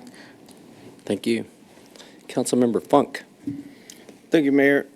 Probably more, David, you may know the answer for the applicant, but they may want to answer it. So our goal is with incentives is to, retain current businesses. We also want to attract new businesses. If this incentive package wasn't available, would you do this expansion?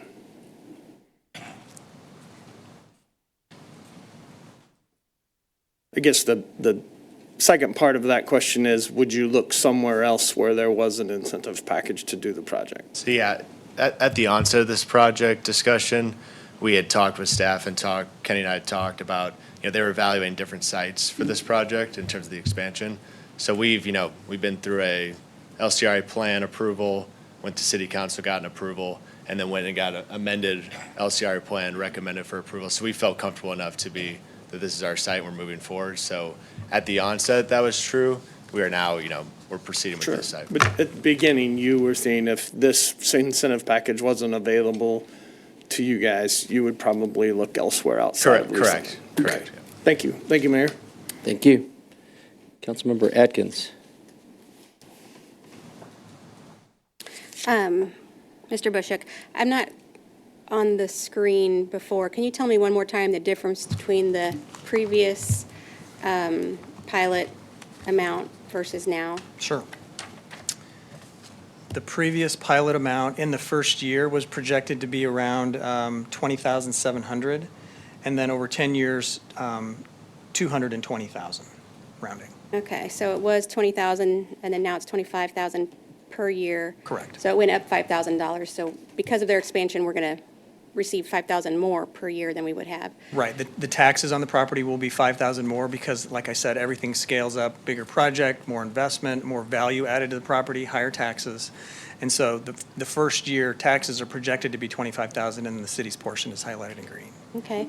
And you had said in your presentation that 2015 was when this zone was designated as blighted. Correct, that's the map that we started with here. So in those 10 years, did any other developer want to come and build anything?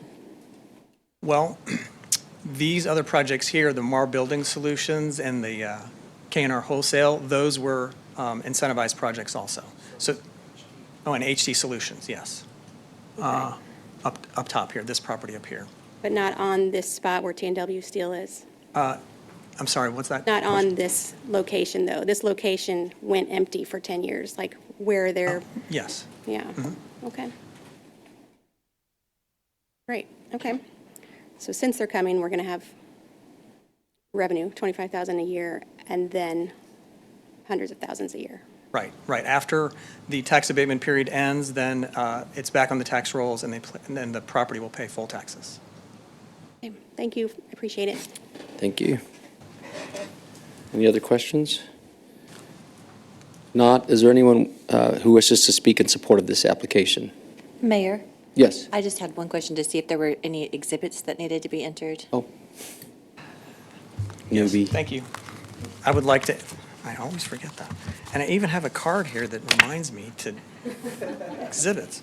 I would like to enter into the record exhibits 1 through 10 as they appear in your meeting packet. Please enter into the record exhibits 1 through 10. Thank you. Thanks. Thank you. These new guys. All right. With that being said, is there anyone who wishes to speak in support of this application? Is there anyone who wishes to speak in opposition of this application? And please address us up here, not staff or the applicant. Okay. Teresa Vollenweider, 5201 Northeast Maybrook Road. I believe that area is 30 acres. That's kind of a question. It's 30 acres. So I'm assuming that now it's classified as ag by the county if the taxes are $164 and it's 30 acres. So when the company ends up buying it from the city, does that entire piece get multiplied by the 32 or 33%, I can't remember the exact number, as commercial for the county? That it will no longer be classified as ag by the county, that it would, the entire 30 acres would get classified as commercial? I see Mr. Bushek nodding his head yes. The entire parcel. And so we would know that by looking at the parcel viewer 10 years from now?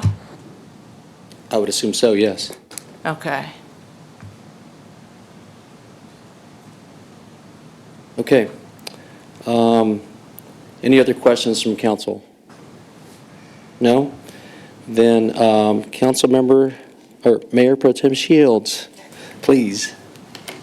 Please. All right, sorry.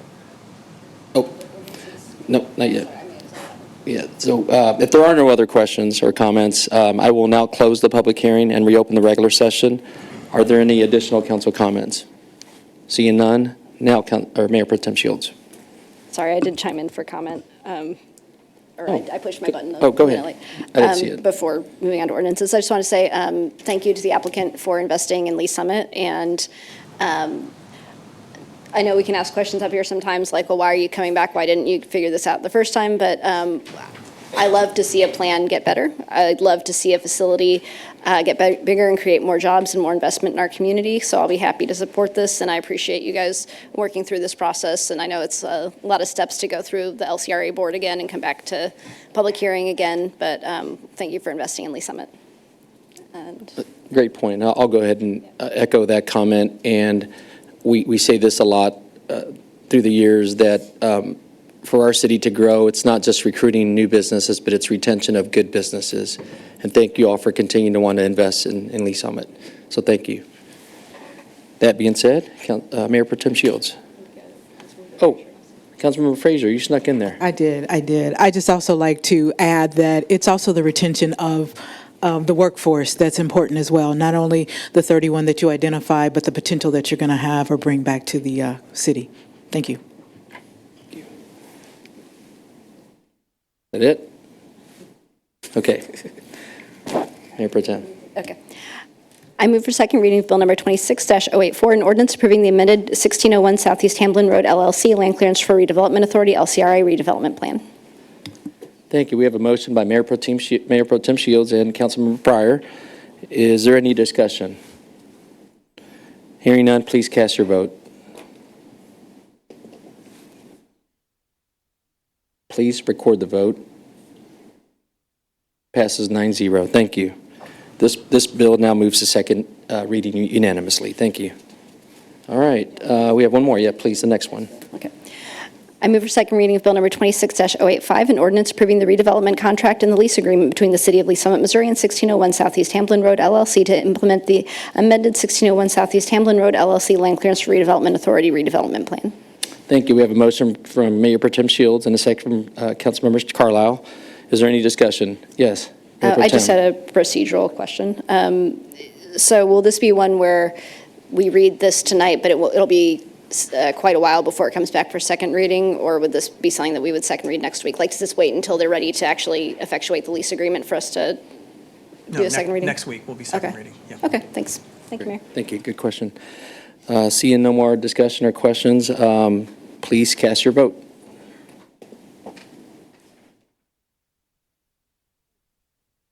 Please record the vote. Passes 9-0. Thank you. This bill moves to second reading unanimously. Thank you. All right, moving along with the agenda, it takes us to public comments. We have a few of them. We will start in alphabetical order. We'll start with Mr. Alshowish. Where is it? All right, thank you. Ben, I just want to say I appreciate you mentioning the budget at the start of the meeting today. I also appreciate you calling for a fresh start for the new mayor and council, and I agree with you actually on that. I think a fresh start is needed. But I don't think we get there by simply asking the community to put aside their reservations and their mistrust without providing them a good reason to. I think what we can do is help give them a reason to put that mistrust aside. Because really they just want transparency and to know their tax dollars are being used responsibly, especially considering the issues we're currently facing with the budget. And that transparency needs to come from an audit, a full forensic audit. So I'm not talking about a routine accounting audit where someone checks to see if expenses are placed in the right cost centers, but a comprehensive investigation conducted by the Missouri State Auditor's Office. So for me, this audit would need to include the following aspects. Firstly, they need to investigate for any fraud, waste, abuse, and inefficiency across the budget, contracts, and the city staffing structure. Secondly, a full review of the efficacy of our economic development policies, specifically projects that receive developer incentives. Third, investigate for potential conflicts of interest between the city council, the mayor, and the developers who benefited from these subsidies, including a full review of personal, business, and campaign finances for officials who served over the last 8 years. Fourth, full financial audit of Green Street project, which ballooned from a $17 million estimate up to $44 million complete cost. You know, we just saw a building, an industrial building for $8.5 million. That's more of a building than we have with Green Street. It's basically a garage. So where did that other $27 million end up? And lastly, a full investigation of the recent union contract negotiations, which raised concerns about process and possible quid pro quo. So there are two ways to make Missouri State audit happen. The council can vote to request the audit today. And if you choose not to, residents can gather approximately 5,000 signatures and force an audit.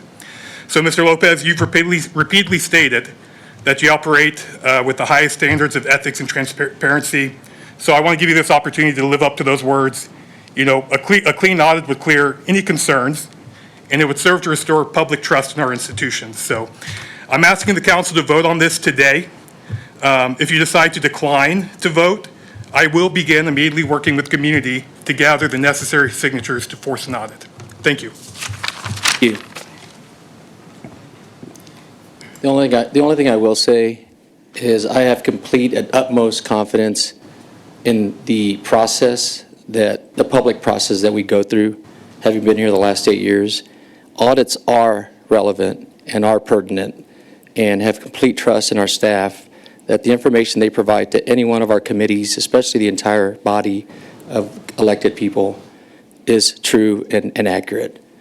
And we're not perfect as humans, and sometimes information doesn't get shared accurately, but I trust the process. And so that's all I'll say, but thank you. Next, we have Mr. Downs.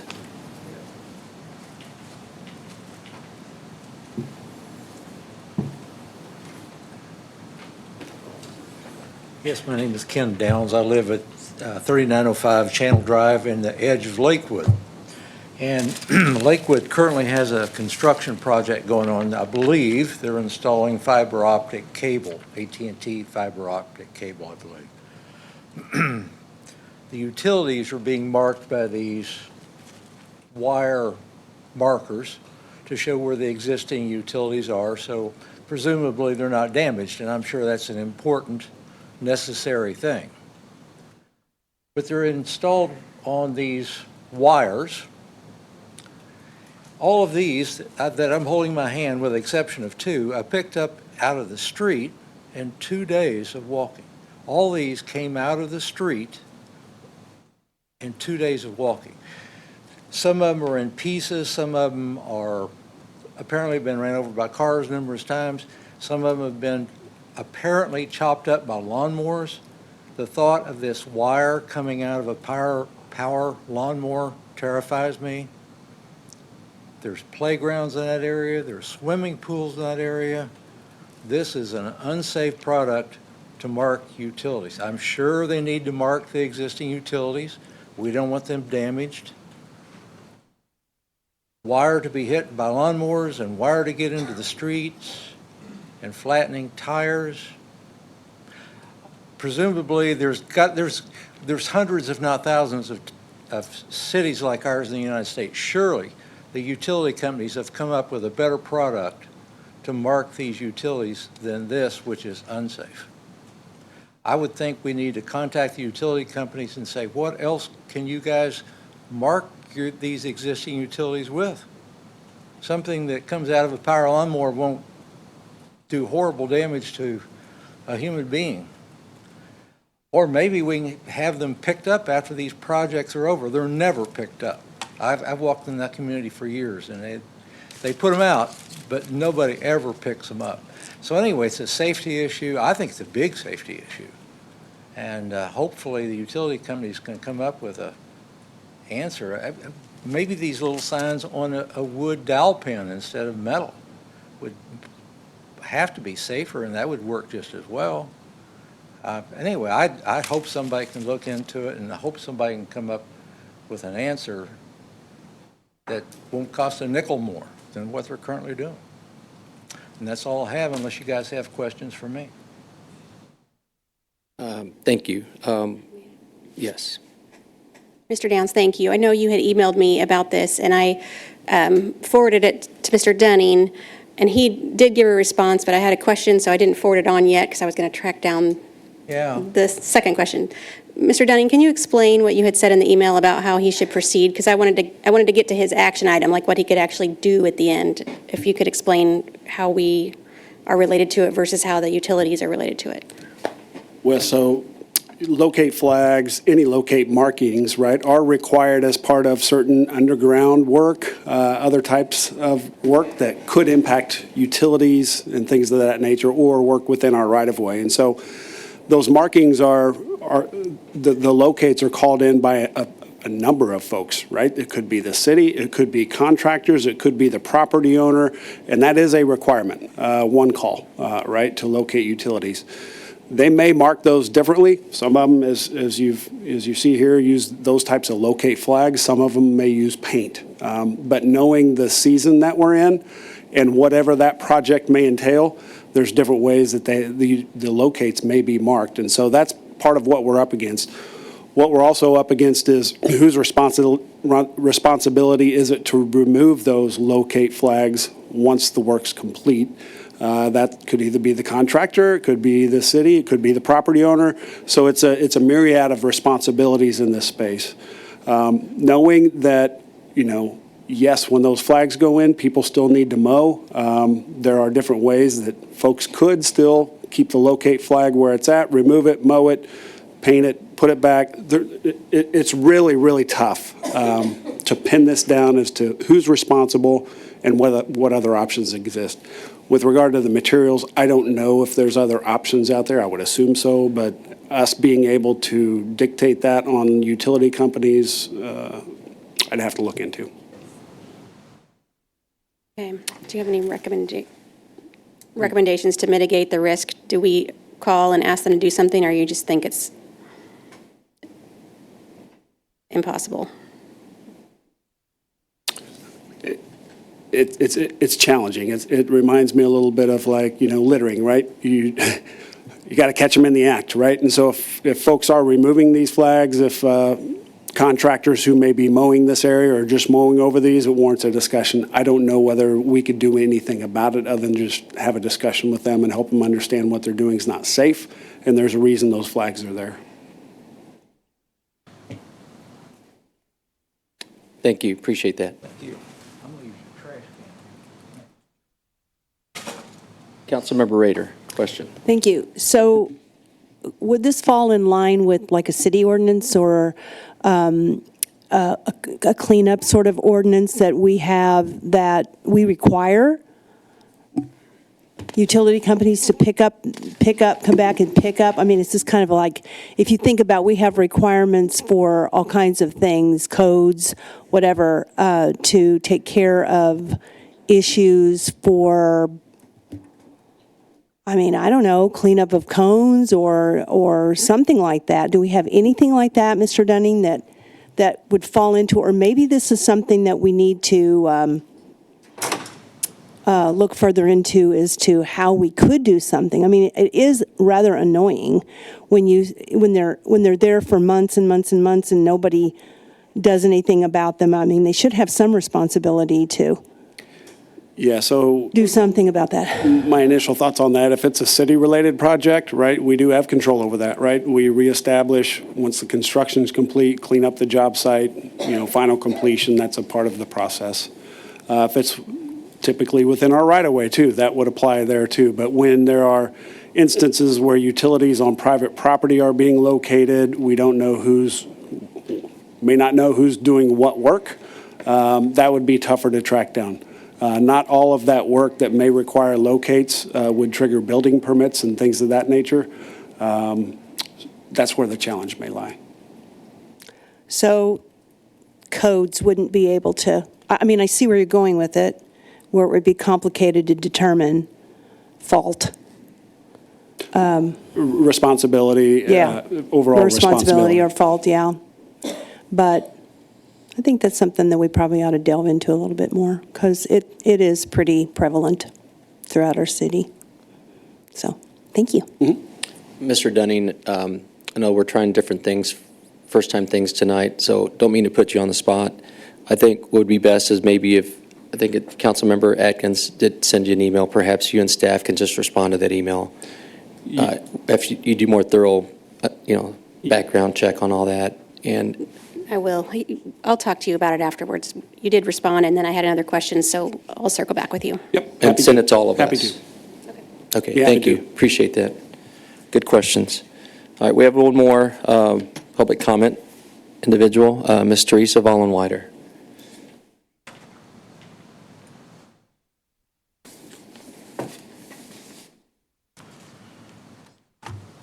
Not to start the clock yet, but it would have been nice if all the people that were here before could have heard that man's comment, because we all put up with that. And they're mostly public locates. They're not private, because those companies don't come and do private. They're locating public. And it's usually in the right-of-way, or what the city wants to say is the right-of-way. So if they use and maintain the right-of-way, they should be the ones cleaning it up.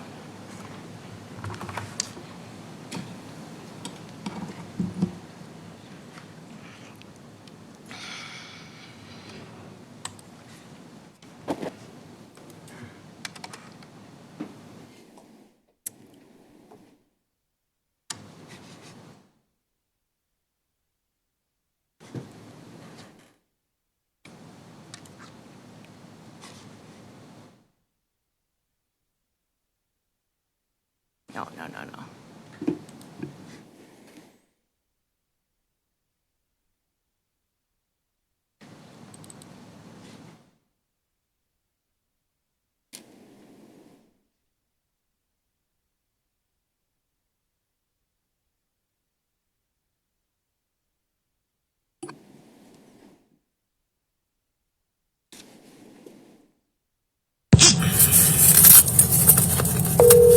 December 1st, 2022. Hello? Hi, Stephanie. This is Dr. Beeman.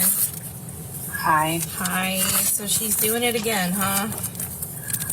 Yeah, I mean, my ring went off, and I knew that the city had been out there, like, marking some stuff. Uh-huh.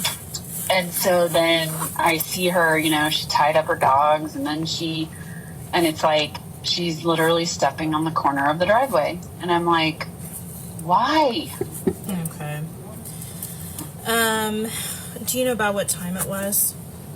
10:22. I actually sent you the stills to your email. 10:22, you'll see the date, time on those pictures I'm sending down, 10:23. Perfect. If it'll load. And I downloaded the video. And you know, I seriously, like, I hate that this is tit for tat, but she is nuts. For her. We're just gonna go talk in and request and send it to the prosecutor and let her issue a warrant, and have her talk with the judge and have a warrant issued for her arrest. Because I can still download that too. Okay. And that way we at least have that. You can clearly see her It says on the her, video. so it's stepping on got to this be one. Abby Pennell. But just so that way they can have they can pull up the full screen on it for the Sure. prosecutor.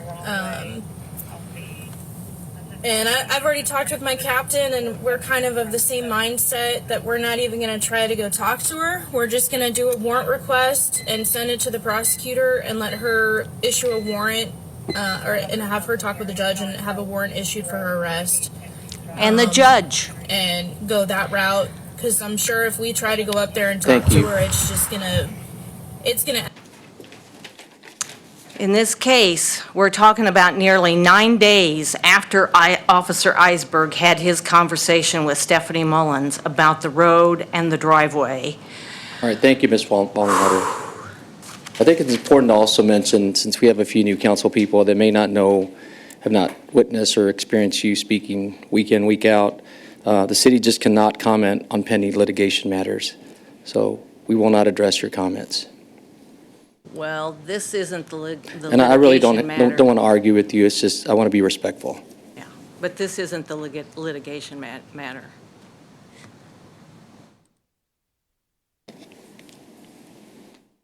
Yet. Yeah, please, we'll move on with the agenda. Councilmember, or Mayor Pro Tem Shields.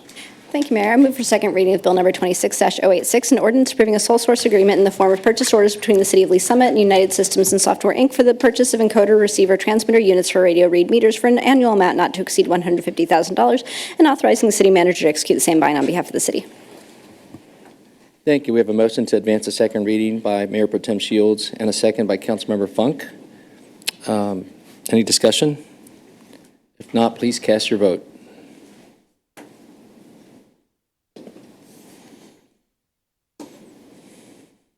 Motion passes 9-0. Please record the vote. Councilmember Shields, please. Thank you. I now move for adoption of Bill Number 26-086, an ordinance approving a sole source agreement in the form of purchase orders between the City of Lee Summit and United Systems and Software, Inc. for the purchase of encoder, receiver, transmitter units for radio read meters for an annual amount not to exceed $150,000, and authorizing the city manager to execute the same by and on behalf of the city. Thank you. Thank you. I now have a motion to adopt Bill Number 26-086 from Mayor Pro Tem Shields and a second by Councilmember Funk. Please cast your vote.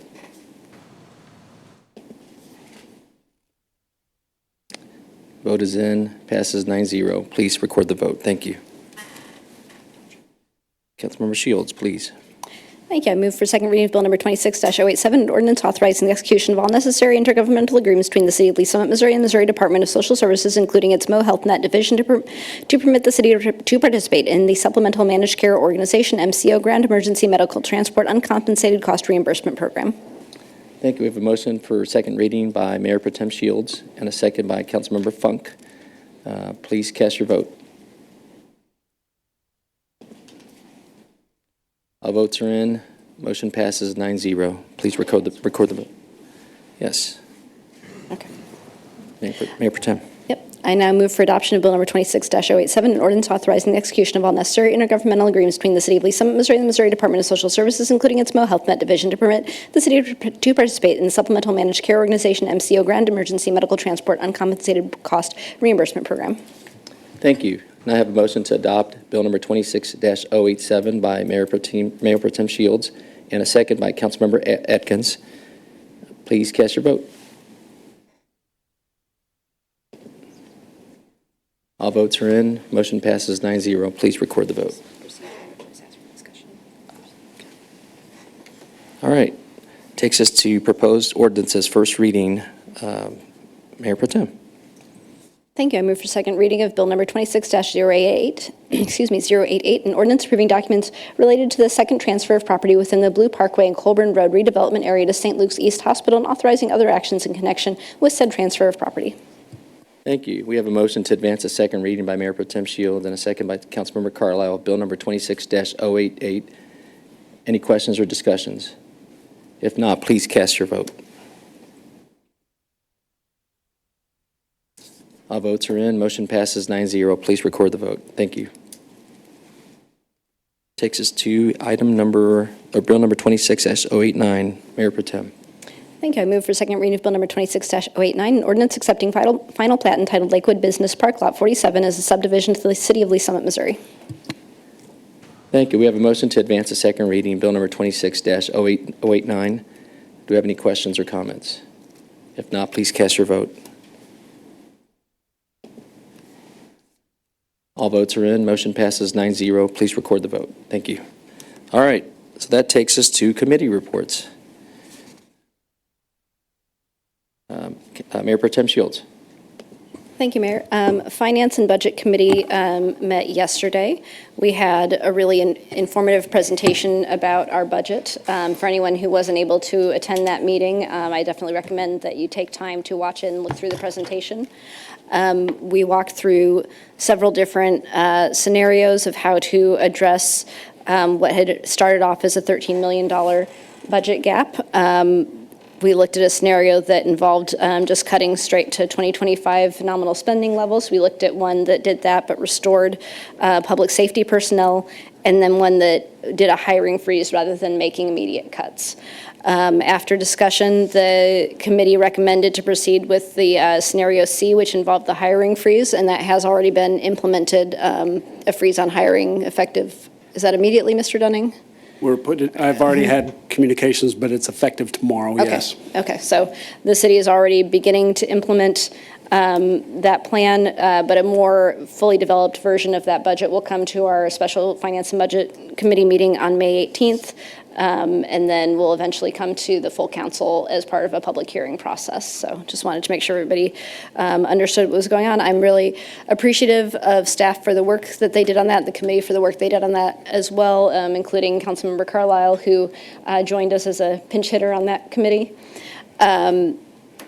It took a lot of work and careful and creative thinking to find a way to go from a $13 million deficit to, I believe we ended at about $400,000, and that you'll continue to refine that to have a fully balanced budget when we get the final presentation. So there was, and again, I recommend you watch the presentation, but a combination of carefully evaluating revenues, including revenues from new large-scale developments that have come online recently, looking at this hiring freeze and some spending cuts, looking at some revenue enhancements from other sources, such as making sure we're adequately billing our staff time for things like CIP project work. So there was a lot of creative work that went into that to find a way to make sure that we're meeting the expectations of our residents while still providing a balanced budget. So, sorry, that was a very long committee report, but it is, I think, a very important topic, and I hope everybody will take time to review that prior to that next meeting. Absolutely. Thank you very much for that update and for everyone's efforts with this. Councilmember Carlisle, thank you for stepping in. Appreciate that. First meeting I've missed in 8 years, so thank you. Any other committee reports? Do you want to update everyone on status? So new committees will be appointed before the end of this month. I'm finalizing those, and they'll be on an agenda sometime this month, and then we'll all see our new committee and liaison appointments. So thank you all for your patience as we work through those final details. Thank you. Appreciate that. We'll go to council comments. Yes, Councilmember Pryor. Thank you, Mayor. Okay, so I have a lot. One, can we please, and it might be better after the new committees are assigned, but can we assign a committee discussion about camera angle? That's my first one. My second one is, I've had quite a few questions, and Mr. Dunning, this is probably a question more for you, but I've had quite a few questions about negotiations. Can you please state who is present for the union negotiations? At the actual negotiations, what staff is present? You don't have to list specific staff, just job title. Sure. From the city side, we have outside counsel, legal counsel at negotiations. We have folks from administration, from the fire department, HR, finance. It may vary, but we do have a myriad of folks involved in negotiations. Is there a member of finance in there during every negotiation meeting? I can't say every negotiation meeting, but finance is a component of that. Okay. Thank you for that clarity. And then I will have to come back for my next one because I forgot my other one. So I'll come back after Councilmember Funk. Yes, Mayor Pro Tem, can that be assigned? Yeah, I think that would appropriately go to the Rules Committee and maybe as part of a fuller discussion of public comments generally as well. So I think we'll make that assignment once the new committees are established, if that is acceptable to the council. You guys okay with that? Okay, please. Thank you. Yeah, Councilmember Funk. Thank you, Mayor. Probably to Mayor Pro Tem, if we could assign, we're having, and I know, got to look out so Major Walters doesn't throw anything at me. Some liquor license issues and compliance with the downtown bars, especially when they hit these holiday functions, 3 or 4 day long March dates that we have for St. Patty's Day. We get the pub crawls and the different events, and they're just not hitting their marks for food sales and alcohol sales. And I think a lot of them, having conversations with them, are contributing to these events or just raising their alcohol sales that are offsetting their food sales. So if we could assign that maybe to CDC to have a discussion about just our downtown core maybe. I know that's been a challenge for a while, so I think it makes sense. Yeah, could we assign that? Yeah, I'd be happy to assign that. I think we, maybe a year or two ago, had some discussion about changes, so this might be a good time to revisit and see how that has played out and what further iterations we might want to make. So I'd be happy to assign that to CEDC again once that new committee is established, if that's acceptable. Okay, thank Yep. you, appreciate that. Thank you. Okay, any other council comments? None? Then, Mr. Dunning, staff roundtable. No staff roundtable this evening. Just a welcome to the newly elected council members, Mayor, you as well, and Mayor Pro Tem. Welcome to the different roles in remaining with the elected officials. So thank you. Appreciate it, thank you, guys. And I meant what I said earlier, so we'll work through everything together. So thank you, guys. It is 8:01, and this first meeting with the new council is adjourned. Thank you.